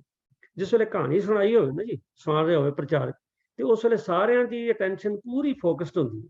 ਪਰ ਜਿਸ ਵੇਲੇ ਆਪਾਂ ਗੁਰਬਾਣੀ ਦੀ ਕਰਦੇ ਹਾਂ, ਆਤਮਿਕ ਰਸ ਦੀ ਗੱਲ ਕਰਦੇ ਹਾਂ, ਤੇ ਉਸ ਵੇਲੇ ਸਾਡਾ ਮਨ ਉਚਾੜ ਜਿਹਾ ਹੋ ਜਾਂਦਾ। ਕਿਸੇ ਕਿਸੇ ਦਾ ਲੱਗਦਾ, ਬਹੁਤਿਆਂ ਦਾ ਨਹੀਂ ਲੱਗਦਾ। ਪਰ ਜਿਸ ਵੇਲੇ ਕੰਨ ਰਸ ਦੀ ਗੱਲ ਆਉਂਦੀ ਹੈ ਨਾ, ਤਾਂ ਉਸ ਵੇਲੇ ਸਾਰੇ ਐਨ ਬੜੇ ਅਟੈਂਟਿਵ ਹੁੰਦੇ। ਤੋ ਮੈਂ ਇਸ ਕਰਕੇ ਇਹ ਮਤਲਬ ਵੀ ਗੁਸਤਾਖੀ ਕੀਤੀ ਕਹਿਣ ਦੀ, ਕਿ ਬਹੁਤ ਸਾਰੇ ਪ੍ਰਚਾਰਕ ਜਿਹੜੇ ਨੇ, ਉਹਨਾਂ ਨੇ ਇਹੋ ਜਿਹੀਆਂ ਕਹਾਣੀਆਂ ਜੋੜ ਲਈਆਂ। ਤੇ ਇਹ ਜਿਹੜਾ ਸ਼ਬਦ ਆਪਾਜ ਕਰਨ ਲੱਗੇ ਨੇ, ਇਹਦੇ ਨਾਲ ਉਹਨਾਂ ਨੇ ਕਹਾਣੀ ਜੋੜੀ। ਤੇ ਮੈਂ ਸ਼ਬਦ ਦੀ ਵਿਚਾਰ ਜਿਹੜੀ ਹੈ, ਜੋ ਸ਼ਬਦ ਭਾਵ ਹੈ, ਉਹ ਕਰਨ ਤੋਂ ਪਹਿਲਾਂ ਮੈਨੂੰ ਇਜਾਜ਼ਤ ਦਿਓ, ਮੈਂ ਜਿਹੜੀਆਂ ਉਹ ਕਹਾਣੀ ਇਹਦੇ ਨਾਲ ਜੋੜੀ ਹੈ, ਉਹ ਕਹਾਣੀ ਤੁਹਾਨੂੰ ਸੁਣਾਉਣੀ ਚਾਹੁੰਦਾ ਕਿ ਉਹਨਾਂ ਨੇ ਅਰਥ ਕਿਵੇਂ ਕੀਤੇ ਨੇ। ਉਹ ਕਹਿੰਦੇ ਨੇ, ਭਲੀ ਸਰੀ ਮੂਈ ਮੇਰੀ ਪਹਿਲੀ ਵਾਰੀ। ਕਬੀਰ ਸਾਹਿਬ ਕਹਿੰਦੇ ਚੰਗਾ ਹੋਇਆ, ਕਹਿੰਦੇ ਭਲੀ ਸਰੀ, ਭਲੀ ਸਰੀ ਚੰਗਾ ਹੋਇਆ। ਇਹ ਜਿਹੜਾ ਸਰੀ ਲਫ਼ਜ਼ ਹੈ ਨਾ, ਇਹ ਪੰਜਾਬੀ ਵਿੱਚ ਕਹਿੰਦੇ ਨੇ ਕੰਮ ਦਾ ਸਾਰ ਲੈਣਾ। ਮੇਰਾ ਕੰਮ ਸਰ ਗਿਆ, ਸਾਰਨਾ ਸਰੀ, ਉਹਦਾ ਜਿਹੜਾ ਪ੍ਰੋਜੈਕਟ ਪੂਰਾ ਹੋ ਜਾਏ, ਕਹਿੰਦੇ ਕੰਮ ਸਰ ਗਿਆ। ਤੇ ਉਹ ਕਬੀਰ ਸਾਹਿਬ ਭਲੀ ਸਰੀ, ਮੇਰਾ ਪ੍ਰੋਜੈਕਟ ਪੂਰਾ ਹੋ ਗਿਆ। ਕਹਿੰਦਾ ਮੈਂ ਬੜਾ ਖੁਸ਼ ਹਾਂ, ਭਲੀ ਸਰੀ, ਸ਼ੁਕਰ ਹੋਇਆ ਬਾਬਿਆ, ਭਲੀ ਸਰੀ ਮੂਈ ਮੇਰੀ ਪਹਿਲੀ ਵਾਰੀ। ਸ਼ੁਕਰ ਹੈ ਮੇਰੀ ਪਹਿਲੀ ਵੋਟੀ ਜਿਹੜੀ ਮਰ ਗਈ, ਮੈਨੂੰ ਖਿਮਾ ਕਰਨਾ। ਇਹ ਮੈਂ ਤੁਹਾਨੂੰ ਕੇਵਲ ਕੰਨ ਰਸ ਦੀ ਗੱਲ ਕੀਤੀ ਨਾ, ਕੰਨ ਰਸ ਲਈ ਸਮਝੋ ਸੁਣਾ ਰਿਹਾ, ਇਹ ਗੱਲ ਕਹੀ ਜਾਂਦੀ ਹੈ। ਤੇ ਮੈਂ ਬਾਰ-ਬਾਰ ਇਹ ਗੱਲ ਤਾਂ ਕਹਿ ਰਿਹਾ ਵੀ ਕੱਲ ਨੂੰ ਕਿਸੇ ਇੱਕ ਕਲਿੱਪ ਕੱਢ ਕੇ ਪਾ ਦੇਣੀ, ਦੇਖੋ ਜੀ ਇਹ ਮਿਸ਼ਨਰੀ ਕਾਲਜ ਵਾਲੇ ਕੀ ਕਹਿੰਦੇ ਨੇ। ਤੋ ਖੈਰ ਮੈਂ ਕਹਿ ਰਿਹਾ ਸਾਂ ਕਿ ਭਲੀ ਸਰੀ ਮੂਈ ਮੇਰੀ ਪਹਿਲੀ ਵਾਰੀ, ਉਹਦੇ ਅਰਥ ਕਰਦੇ ਨੇ ਵੀ ਚੰਗਾ ਹੋਇਆ। ਕਬੀਰ ਸਾਹਿਬ ਕਹਿੰਦੇ ਸ਼ੁਕਰ ਹੈ ਮੇਰੇ ਗਲੋਂ ਲੱਥੀ, ਮੇਰੀ ਮਰ ਗਈ ਜਿਹੜੀ ਪਹਿਲੀ ਸੀ, ਜੁਗ ਜੁਗ ਜੀਵੋ ਮੇਰੀ ਆਪ ਕੀ ਤਰੀ। ਨਾਲ ਹੀ ਕਬੀਰ ਸਾਹਿਬ ਦਾ ਦੂਜਾ ਵਿਆਹ ਕਰਾਤਾ। ਕਹਿੰਦੇ ਜਿਹੜੀ ਹੁਣ ਮੇਰੀ ਵਿਆਹ ਕੇ ਲਿਆਂਦੀ ਹੈ ਨਾ, ਆਪ ਕੀ ਤਰੀ, ਜਿਹੜੀ ਹੁਣ ਟਿਕਾਈ ਹੈ ਨਾ, ਹੁਣ ਆਈ ਹੈ ਨਾ, ਇਹ ਜੁਗ ਜੁਗ ਜੀਵੇ, ਬੜੀ ਹੀ ਚੰਗੀ ਹੈ। ਤੇ ਕਹਿੰਦੇ ਪਹਿਲੀ ਕਰੂਪ ਕੁਜਾਤ ਕੁਲੱਖਣੀ, ਸਹੁਰੇ ਪਈਏ ਬੁਈ। ਕਹਿੰਦੇ ਪਹਿਲੀ ਤਾਂ ਬੜੀ ਮਾੜੀ ਸੀ, ਕਰੂਪ ਭੈੜਾ ਜਿਹਾ ਰੂਪ ਸੀ, ਕੁਜਾਤ ਉਹਦੀ ਜਾਤ ਵੀ ਨਹੀਂ ਸੀ ਚੰਗੀ, ਕੁਲੱਖਣੀ ਭੈੜਿਆਂ ਲੱਛਣਾਂ ਵਾਲੀ ਸੀ, ਸਹੁਰੇ ਪਈਏ ਬੁਰੀ, ਉਹਨੂੰ ਕੋਈ ਵੀ ਪਸੰਦ ਨਹੀਂ ਸੀ ਕਰਦਾ, ਨਾ ਸਹੁਰਿਆਂ 'ਚ ਨਾ ਪੇਕਿਆਂ 'ਚ। ਕਹਿੰਦੇ ਹਾਂ ਸ਼ੁਕਰ ਹੈ ਰੱਬ ਜੀ, ਅਬ ਕੀ ਸਰੂਪ ਸੁਜਾਨ ਸੁਲੱਖਣੀ ਸਹਿਜੇ ਉਦਰਤਰੀ, ਜਿਹੜੀ ਹੁਣ ਆਈ ਹੈ ਨਾ, ਆਹਾ, ਇਹ ਤੇ ਅਬ ਕੀ ਸਰੂਪ, ਇਹ ਤੇ ਬੜੀ ਸੋਹਣੀ ਹੈ, ਸੁਜਾਨ ਬੜੀ ਸਿਆਣੀ ਹੈ, ਸੁਲੱਖਣੀ ਹੈ, ਬੜੇ ਚੰਗੇ ਲੱਖਣਾਂ ਵਾਲੀ ਹੈ, ਸਹਿਜੇ ਉਦਰਤਰੀ। ਹੁਣ ਤੇ ਮੈਨੂੰ ਸਹਿਜ ਆ ਗਿਆ, ਭਾਵ ਮੈਨੂੰ ਸ਼ਾਂਤੀ ਮਿਲ ਗਈ ਹੈ। ਸ਼ੁਕਰ ਹੈ ਮੇਰੇ ਕੋਲੋਂ ਪਹਿਲੀ ਲੱਥੀ ਤੇ ਦੂਜੀ ਆ ਗਈ। ਤੋ ਸ਼ਬਦ ਦੇ ਦੋ ਹੀ ਬੰਦ ਨੇ ਤੇ ਕਰਾਓ ਦਾ ਬੰਦ ਹੈ। ਤੇ ਦੂਜੇ ਬੰਦ ਕਹਿੰਦੇ ਕਹੋ ਕਬੀਰ ਜਬ ਲੋਹਰੀ ਆਈ ਬੜੀ ਕਾ ਸਵਾਗ ਟਰਿਓ। ਜਿਵੇਂ ਕਿਸੇ ਬੰਦੇ ਨੂੰ ਨਾ ਬਹੁਤ ਹੀ ਸੁੱਖ ਚੈਨ ਮਿਲ ਜਾਂਦਾ ਨਾ, ਤੇ ਉਹ ਬੜੇ ਫਿਰ ਆਰਾਮ ਨਾਲ ਬੈਠਦਾ, ਤੇ ਫਿਰ ਉਹ ਬੜੇ ਮਤਲਬ ਵੀ ਠੀਕ ਮੂਡ 'ਚ ਗੱਲ ਕਰਦਾ। ਤੇ ਹੁਣ ਕਬੀਰ ਸਾਹਿਬ ਠੀਕ ਮੂਡ 'ਚ ਕਹਿੰਦੇ ਨੇ ਕਹੋ ਕਬੀਰ ਜਬ ਲੋਹਰੀ ਆਈ, ਲੋਹਰੀ ਹੁੰਦਾ ਛੋਟੀ, ਕਹਿੰਦੇ ਜਿਹੜੀ ਹੁਣ ਵਾਲੀ ਆਈ ਹੈ ਨਾ, ਕਬੀਰ ਸਾਹਿਬ ਕਹਿੰਦੇ ਜਿਹੜੀ ਹੁਣ ਆਈ ਹੈ ਨਾ ਮੇਰੀ ਇਸਤਰੀ, ਬੜੀ ਕਾ ਸੁਹਾਗ ਟਰਿਓ, ਪਹਿਲੀ ਦਾ ਸੁਹਾਗ ਖਤਮ ਹੋ ਗਿਆ, ਭਾਵ ਇਹ ਹੈ ਕਿ ਉਹ ਮੇਰੇ ਤੋਂ ਦੂਰ ਹੋ ਗਈ ਹੈ। ਲੋਹਰੀ ਸੰਗ ਭਈ ਅਬ ਮੇਰਾ ਜੇਠੀ ਔਰਤ। ਹੁਣ ਇਹ ਜਿਹੜੀ ਲੋਹਰੀ ਹੈ ਨਾ, ਲੋਹਰੀ ਦਾ ਲਫ਼ਜ਼ ਮੈਨੂੰ ਛੋਟੀ ਜੀ, ਹੁਣ ਜਿਹੜੀ ਛੋਟੀ ਆਈ ਹੈ ਨਾ, ਛੋਟੀ ਇਸਤਰੀ 'ਚ ਭਾਵ ਜਿਹੜੀ ਆਮ ਤੌਰ ਤੇ ਮਤਲਬ ਜਿਸ ਵੇਲੇ ਇੱਕ ਤੋਂ ਦੂਜਾ ਵਿਆਹ ਕਿਸੇ ਕਾਰਨ ਕਰਕੇ ਵੀ ਹੁੰਦਾ ਹੈ, ਤੇ ਉਹਨੂੰ ਛੋਟੀ ਮਤਲਬ ਵੀ ਕਿਹਾ ਜਾਂਦਾ। ਔਰ ਕਈਆਂ ਮਤਲਬ ਵੀ ਕੌਮਾਂ ਜਿੱਥੇ ਇੱਕ ਤੋਂ ਜ਼ਿਆਦਾ ਅਲਾਉਡ ਨੇ, ਉੱਥੇ ਵੀ ਮਤਲਬ ਵੀ ਉਹਨੂੰ ਵੱਡੀ ਛੋਟੀ ਇਸ ਹਿਸਾਬ ਨਾਲ ਕਿਹਾ ਜਾਂਦਾ। ਤੇ ਉਹ ਕਬੀਰ ਸਾਹਿਬ ਵੀ ਬਾਰੇ ਇਹ ਕਹਿ ਰਹੇ ਨੇ ਕਿ ਲਾਹੌਰੀ ਸੰਗ ਭਈ ਅਬ ਮੇਰਾ, ਹੁਣ ਛੋਟੀ ਮੇਰੇ ਸਾਥ ਵਿੱਚ ਆ ਗਈ ਹੈ, ਜੇਠੀ ਔਰਤ ਹੋਵੇ, ਪਹਿਲੀ ਜਿਹੜੀ ਪਤਾ ਨਹੀਂ ਕਿਤੇ ਚਲ ਗਈ।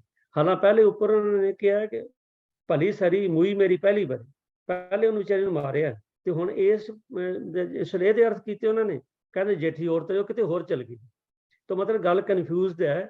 ਇਹ ਮੈਂ ਇਸ ਕਰਕੇ ਸੁਣਾਈ ਹੈ, ਤਾਂ ਆਪ ਵੱਲੋਂ ਖਿਮਾ ਮੰਗ ਕੇ ਸੁਣਾਈ ਹੈ ਕਿ ਇਹ ਜਿਹੜੀ ਹੈ ਆਮ ਤੌਰ ਤੇ ਇਹਦੇ ਅਰਥ ਜਿਹੜੇ ਨੇ ਇੰਜ ਕੀਤੇ ਜਾਂਦੇ। ਪਰ ਖੈਰ ਆਓ ਆਪਾਂ ਜਿਹੜੇ ਇਹਦੇ ਅਰਥ ਭਾਵ ਅਰਥ ਬਣਦੇ ਨੇ ਉਹਨਾਂ ਨਾਲ ਚੱਲਦੇ ਆ ਸਤਸੰਗੀਓ। ਤੋਂ ਪਹਿਲਾ ਜਿਹੜਾ ਇਹ ਬੰਦ ਹੈ ਇਸ ਸ਼ਬਦ ਦਾ, ਉਹ ਹੈ ਪਹਿਲੀ ਕਰੂਪ ਕੁਜਾਤ ਕੁਲੱਖਣੀ ਸਹੁਰੇ ਪਈਏ ਬੁਰੀ। मैं हुणे तुहानूं प्रचलित जिहड़ी कहानी सुणाई जांदी ਉਹ सुणाई है। हुण किरपा करके उस कहानी ਨੂੰ भुੱਲ जाइए। हुण आओ ਆਪਾਂ ਇਹਦੇ ਸ਼ਬਦ ਭਾਵ ਵੱਲ ਚੱਲਦੇ। ਸ਼ਬਦ ਭਾਵ ਹੈ ਕਿ ਪਹਿਲੀ ਕਰੂਪ ਕੁਜਾਤ ਕੁਲੱਖਣੀ। ਅਸਲ 'ਚ ਗੱਲ ਤੇ ਇਹ ਹੈਗੀ ਹੈ ਕਿ ਕਬੀਰ ਸਾਹਿਬ ਨੇ ਇਹ ਜਿਹੜਾ ਸ਼ਬਦ ਉਚਾਰਿਆ, ਉਹਨਾਂ ਨੇ ਕਿਤੇ ਆਪਣੀ ਕੋਈ ਪਰਸਨਲ ਬਾਇਸ ਕੱਢਣ ਲਈ ਨਹੀਂ ਸੀ ਉਚਾਰਿਆ ਵੀ ਮੇਰੀ ਪਹਿਲੀ ਮਰ ਗਈ ਜਾਂ ਦੌੜ ਗਈ ਤੇ ਹੁਣ ਦੂਜੀ ਆ ਗਈ। ਅਸਲ 'ਚ ਗੱਲ ਇਹ ਕਬੀਰ ਸਾਹਿਬ ਨੇ ਤੇ ਸਮਝਾਇਆ ਹੈ ਕਿ ਮੈਂ ਜਿਹੜੇ ਮੇਰੇ ਅੰਦਰ ਪਹਿਲੇ ਮਾੜੀਆਂ ਵਾਦੀਆਂ ਸਨ ਉਹ ਚਲੀਆਂ ਗਈਆਂ ਤੇ ਚੰਗੀਆਂ ਵਾਦੀਆਂ ਆ ਗਈਆਂ। ਸੀਗੀ ਤੇ ਵਾਦੀ ਮਾਰਨੀ, ਭੈੜੀ ਵਾਦੀ ਨੂੰ ਮਾਰਨਾ ਸੀ ਤੇ ਮਾਰਤਾ ਵਿਚਾਰੀ ਉਸ ਬੀਬੀ ਨੂੰ। ਇਹ ਤੇ ਮਤਲਬ ਧੱਕਾ ਹੈ। ਤਾਂ ਖੈਰ ਹੁਣ ਆਪਾਂ ਗੱਲ ਕਰਦੇ ਹਾਂ। ਕਬੀਰ ਸਾਹਿਬ ਨੇ ਜੋ ਅਸਲ ਕਿਹਾ ਉਹ ਭਾਵ ਇਹ ਹੈ ਕਿ ਪਹਿਲੀ ਕਰੂਪ ਜਿਹੜੀ ਮੇਰੀ ਪਹਿਲੀ ਵਾਦੀ ਸੀ, ਪਹਿਲੀਆਂ ਵਾਦੀਆਂ ਤੋਂ ਭਾਵ ਮੇਰੀਆਂ ਜਿਹੜੀਆਂ ਭੈੜੀਆਂ ਵਾਦੀਆਂ ਸਨ। ਮੈਂ ਗੱਲ ਕਰ ਰਿਹਾ ਸੀ ਨਾ ਹੁਣੇ ਟਰਾਂਸਫੋਰਮੇਸ਼ਨ, ਪਰਿਵਰਤਨ ਦੀ। ਮਨੁੱਖ ਜਿਸ ਤਰ੍ਹਾਂ ਜਿਉਂ-ਜਿਉਂ ਵੱਡਾ ਹੁੰਦਾ ਨਾ ਸਾਧ ਸੰਗਤ ਜੀ, ਤੇ ਉਹਦੇ ਅੰਦਰ ਨਾ ਇਹ ਨਵੇਂ-ਨਵੇਂ ਖਿਆਲ ਆਉਂਦੇ ਨੇ ਤੇ ਖਿਆਲ ਆਉਣੇ ਜਿਹੜੇ ਨੇ ਉਹ ਸੁਭਾਵਿਕ ਨੇ।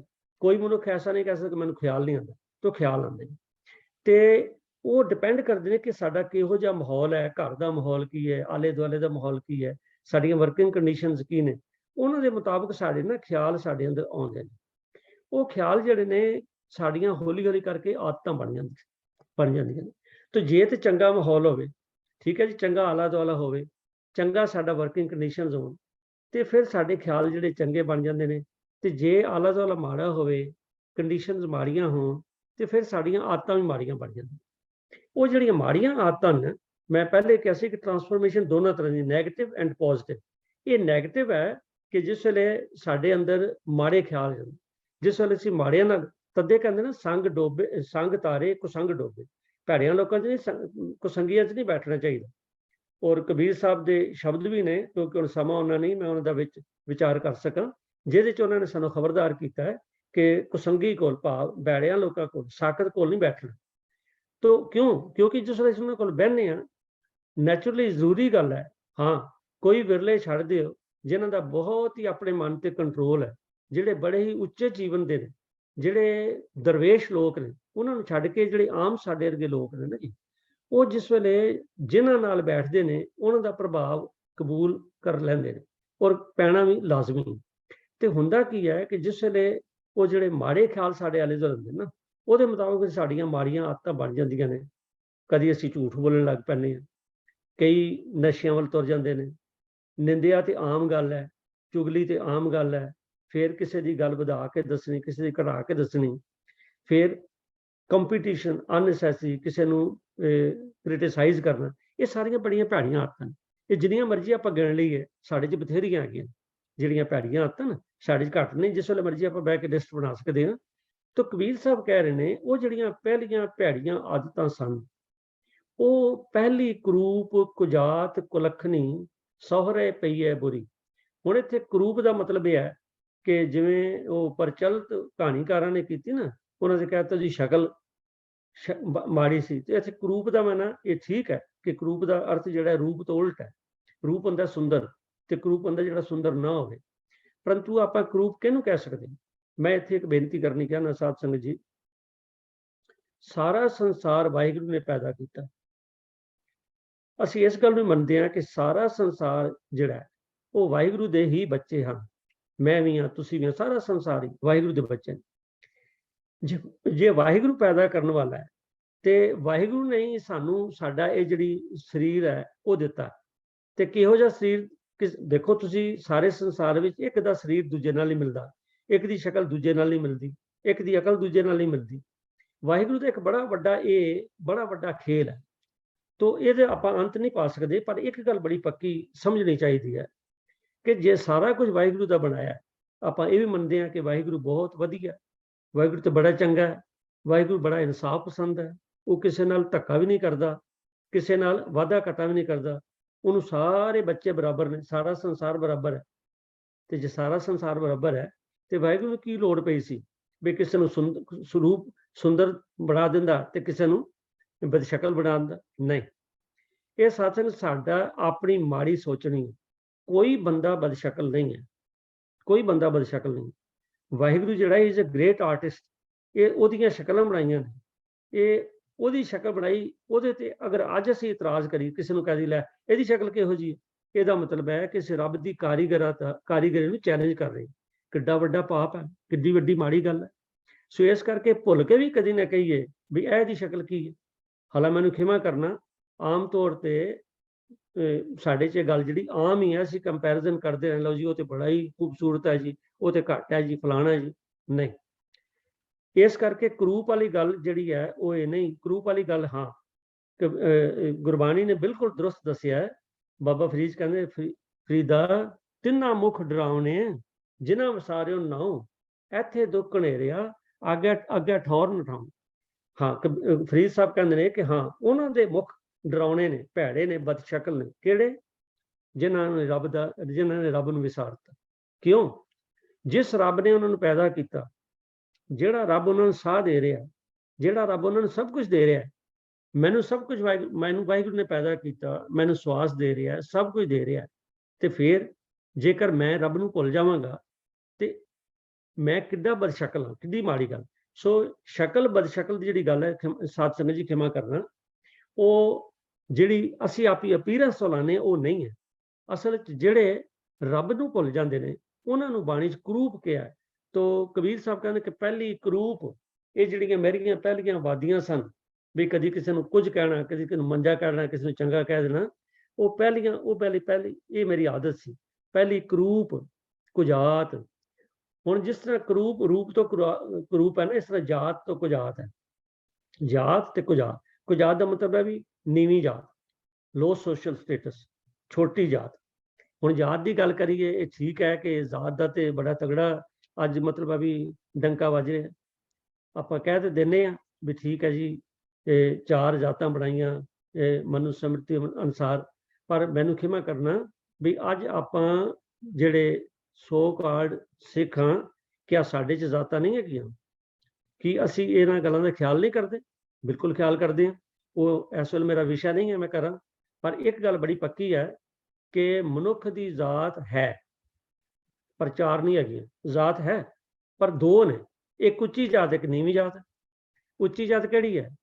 ਇਹ ਹੁਣੇ ਦੱਸਣਾ ਕਬੀਰ ਸਾਹਿਬ ਨੇ ਕਿ ਪਹਿਲੀ ਕਰੂਪ ਕੁਜਾਤ। ਉਹ ਭੈੜੀ ਕਿਉਂ ਕਹਿ ਰਹੇ ਨੇ? ਕੁਜਾਤ ਇਸ ਕਰਕੇ ਹੈ ਕਿ ਖਸਮ ਵਿਸਾਰੈ ਤੇ ਕਮਜ਼ਾਤ, ਨਾਨਕ ਨਾਮੈ ਬਾਝ ਸੁਨਾ।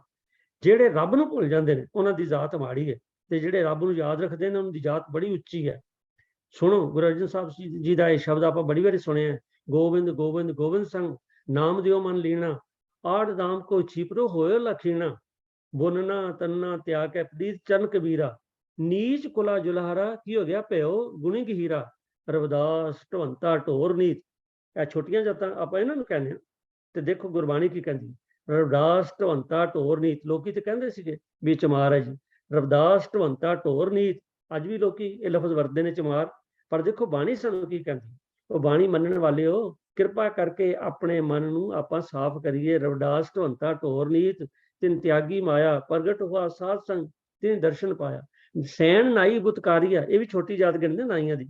ਸੈਣ ਨਾਈ ਬੁਤਕਾਰੀਆ, ਉਹ ਘਰ ਘਰ ਸੁਣਿਆ, ਹਿਰਦੇ ਵਸਿਆ ਪਾਰ ਬ੍ਰਹਮ, ਭਗਤਾਂ ਮੈਂ ਗਣਿਆ। ਤੋ ਬਾਣੀ 'ਚ ਗੁਰੂ ਰਾਮਦਾਸ ਸਾਹਿਬ ਜੀ ਨੇ ਲਿਖਿਆ, ਨੀਚ ਜਾਤ ਹਰ ਜਪਤੇ ਉੱਤਮ ਪਦ ਵੀ ਪਾਏ। ਤੋ ਜਿਹੜੇ ਮੈਂ ਬੇਨਤੀ ਕਰ ਰਿਹਾ ਸੀ, 2 ਜਾਤਾਂ। ਇੱਕ ਜਾਤ ਹੈ ਜਿਹੜੇ ਰੱਬ ਨੂੰ ਸਿਮਰਦੇ ਨੇ, ਰੱਬ ਨੂੰ ਯਾਦ ਰੱਖਦੇ ਨੇ, ਸਾਥ ਸਾਥ ਸਿਮਰੋ ਗੋਬਿੰਦ ਦੀ ਵਸਤ ਨੇ, ਉਹਨਾਂ ਦੀ ਜਾਤ ਉੱਚੀ ਹੈ। ਤੇ ਜਿਹੜੇ ਭੁੱਲਦੇ ਨੇ ਉਹਨਾਂ ਦੀ ਜਾਤ ਨੀਵੀਂ, ਇਹ ਨੀਵੀਂ ਜਾਤ ਹੈ। ਤੋ ਕਬੀਰ ਸਾਹਿਬ ਇਸ ਜਾਤ ਦੀ ਗੱਲ ਕਰ ਰਹੇ ਨੇ, ਪਹਿਲੀ ਕਰੂਪ ਕੁਜਾਤ। ਉਹ ਇਹ ਨਹੀਂ ਕਹਿ ਰਹੇ ਕਿ ਮੇਰੀ ਪਹਿਲੀ ਵੋਟੀ ਜਿਹੜੀ ਹੈ ਉਹਦੀ ਇੱਕ ਨੀਵੀਂ ਜਾਤ ਸੀ, ਨਹੀਂ। ਉਹ ਕਹਿੰਦੇ ਨੇ ਮੇਰੀ ਪਹਿਲੀ ਜਿਹੜੀ ਸੁਰਤੀ ਹੈ, ਵਾਦੀ ਹੈ, ਮੇਰੀ ਜਿਹੜੀਆਂ ਆਦਤਾਂ ਸਨ ਉਹ ਕੀ ਸੀ? ਕਰੂਪ ਸੀ, ਕੁਜਾਤ ਸੀ। ਭਾਵ ਹੈ ਕਿ ਮੇਰੀ ਨੀਵੀਂ ਸੋਚਣੀ ਸੀ, ਕੁਲੱਖਣੀ।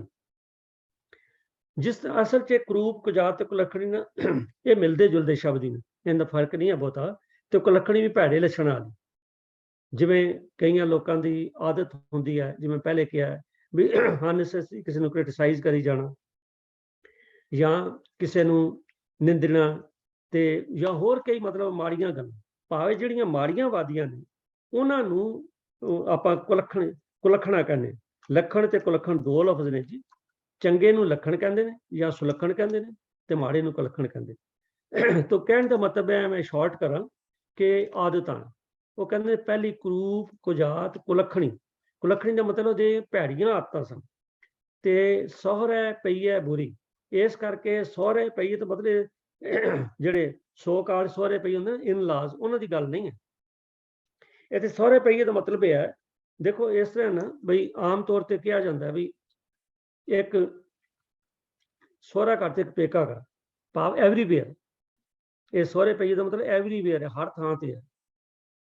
ਪਹਿਲੀ ਕਰੂਪ ਕੁਜਾਤ ਕੁਲੱਖਣੀ ਸਹੁਰੇ ਪਈਏ ਬੁਰੀ, ਮੇਰੀ ਜਿਹੜੀ ਪਹਿਲੀਆਂ ਆਦਤਾਂ ਸਨ ਉਹਨੂੰ ਕੋਈ ਵੀ ਪਸੰਦ ਨਹੀਂ ਸੀ ਕਰਦਾ। ਗੱਲ ਤਾਂ ਠੀਕ ਹੈ, ਅਸੀਂ ਅੱਜ ਵੀ ਜਿਹੜੇ ਮਨੁੱਖ ਦਾ ਕਿਰਦਾਰ ਚੰਗਾ ਨਾ ਹੋਵੇ ਉਹਨੂੰ ਪਸੰਦ ਕਰਦੇ? ਬਿਲਕੁਲ ਨਹੀਂ ਪਸੰਦ ਕਰਦੇ। ਜਿਹੜਾ ਮਨੁੱਖ ਠੱਗੀਆਂ ਮਾਰਦਾ ਹੋਵੇ, ਜਿਹੜਾ ਮਨੁੱਖ ਐਵੇਂ ਕਿਸੇ ਨੂੰ ਤੰਗ ਕਰਦਾ ਹੋਵੇ, ਅਸੀਂ ਤੇ ਮਤਲਬ ਬਈ ਉਹਨੂੰ ਮਾੜਾ ਹੀ ਕਵਾਂਗੇ, ਚੰਗਾ ਤੇ ਨਹੀਂ ਕਵਾਂਗੇ। ਕਬੀਰ ਸਾਹਿਬ ਇਹੀ ਗੱਲ ਕਹਿ ਰਹੇ ਨੇ। ਕਹਾਣੀਆਂ ਵੱਲ ਤੇ ਜਾਣਨਾ ਨਹੀਂ ਚਾਹੀਦਾ। ਕਬੀਰ ਸਾਹਿਬ ਕਹਿੰਦੇ ਪਹਿਲੀ ਕਰੂਪ ਕੁਜਾਤ ਕੁਲੱਖਣੀ ਸਹੁਰੇ ਪਈਏ ਬੁਰੀ, ਭਾਵ ਜਿਹੜੀਆਂ ਮੇਰੇ ਪਹਿਲੀਆਂ ਆਦਤਾਂ ਸਨ ਉਹਨਾਂ ਕਰਕੇ ਮੈਂ ਸਹੁਰੇ ਪਈਓ ਹਰ ਥਾਂ ਤੇ ਬੁਰਾ ਬਣਦਾ ਸਾਂ। ਤੋ ਕਹਿਣ ਦਾ ਮਤਲਬ ਦੇਖੋ ਗੱਲ ਇਹ ਆ ਕਿ ਪਰਥਾਏ ਸਾਖੀ ਮਹਾਂਪੁਰਖ ਬੋਲਦੇ ਸਾਂਝੀ ਸਗਲ ਜਾਣੇ। ਕਬੀਰ ਸਾਹਿਬ ਤੇ ਬੜੇ ਉੱਤਮ ਮਤਲਬ ਵੀ ਰੱਬ ਰੂਪ ਬੰਦੇ ਸਨ।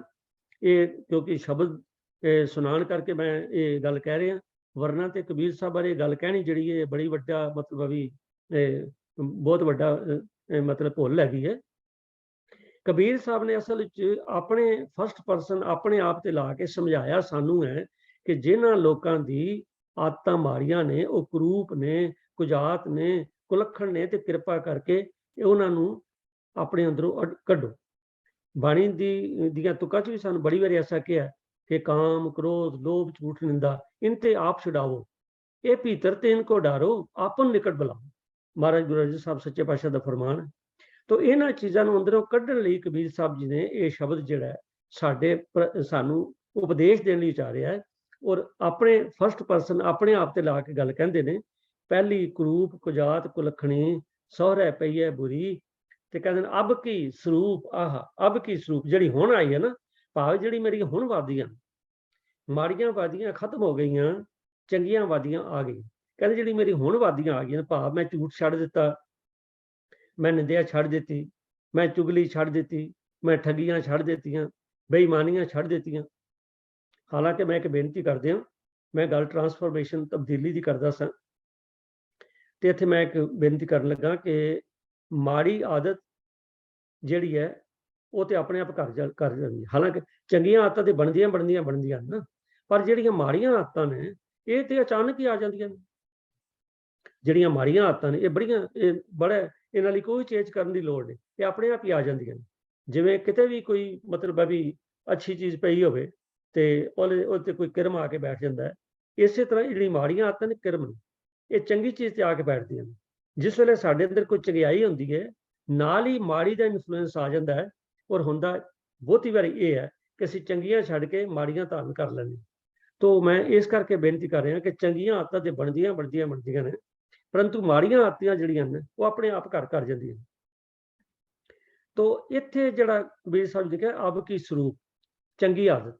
ਤੋ ਚੰਗੀ ਆਦਤ ਬਣਾਉਣ ਲਈ ਤਾਂ ਇਹ ਨਹੀਂ ਕਿ ਮੈਂ ਕਹਿ ਦਿੱਤਾ ਤੇ ਮੇਰੀ ਆਦਤ ਚੰਗੀ ਬਣ ਜਾਏਗੀ, ਨਹੀਂ। ਇਹਦੇ ਲਈ ਮੈਨੂੰ ਬੜੇ ਪੁਰਸ਼ਾਰਥ ਦੀ ਲੋੜ ਹੈ, ਬੜੇ ਉਦਮ ਦੀ ਲੋੜ ਹੈ। ਦੇਖੋ ਜੇ ਹੁਣ ਮੇਰੀ ਆਦਤ ਹੋਵੇ ਝੂਠ ਬੋਲਣ ਦੀ, ਤੇ ਮੈਂ ਕਿਵੇਂ ਇੱਕਦਮ ਛੱਡ ਦਿਆਂ? ਇਹਦੇ ਲਈ ਮੈਨੂੰ ਕੁਝ ਤਰੀਕਾ ਅਪਣਾਉਣਾ ਪਏਗਾ, ਕੁਝ ਕਰਨਾ ਪਏਗਾ।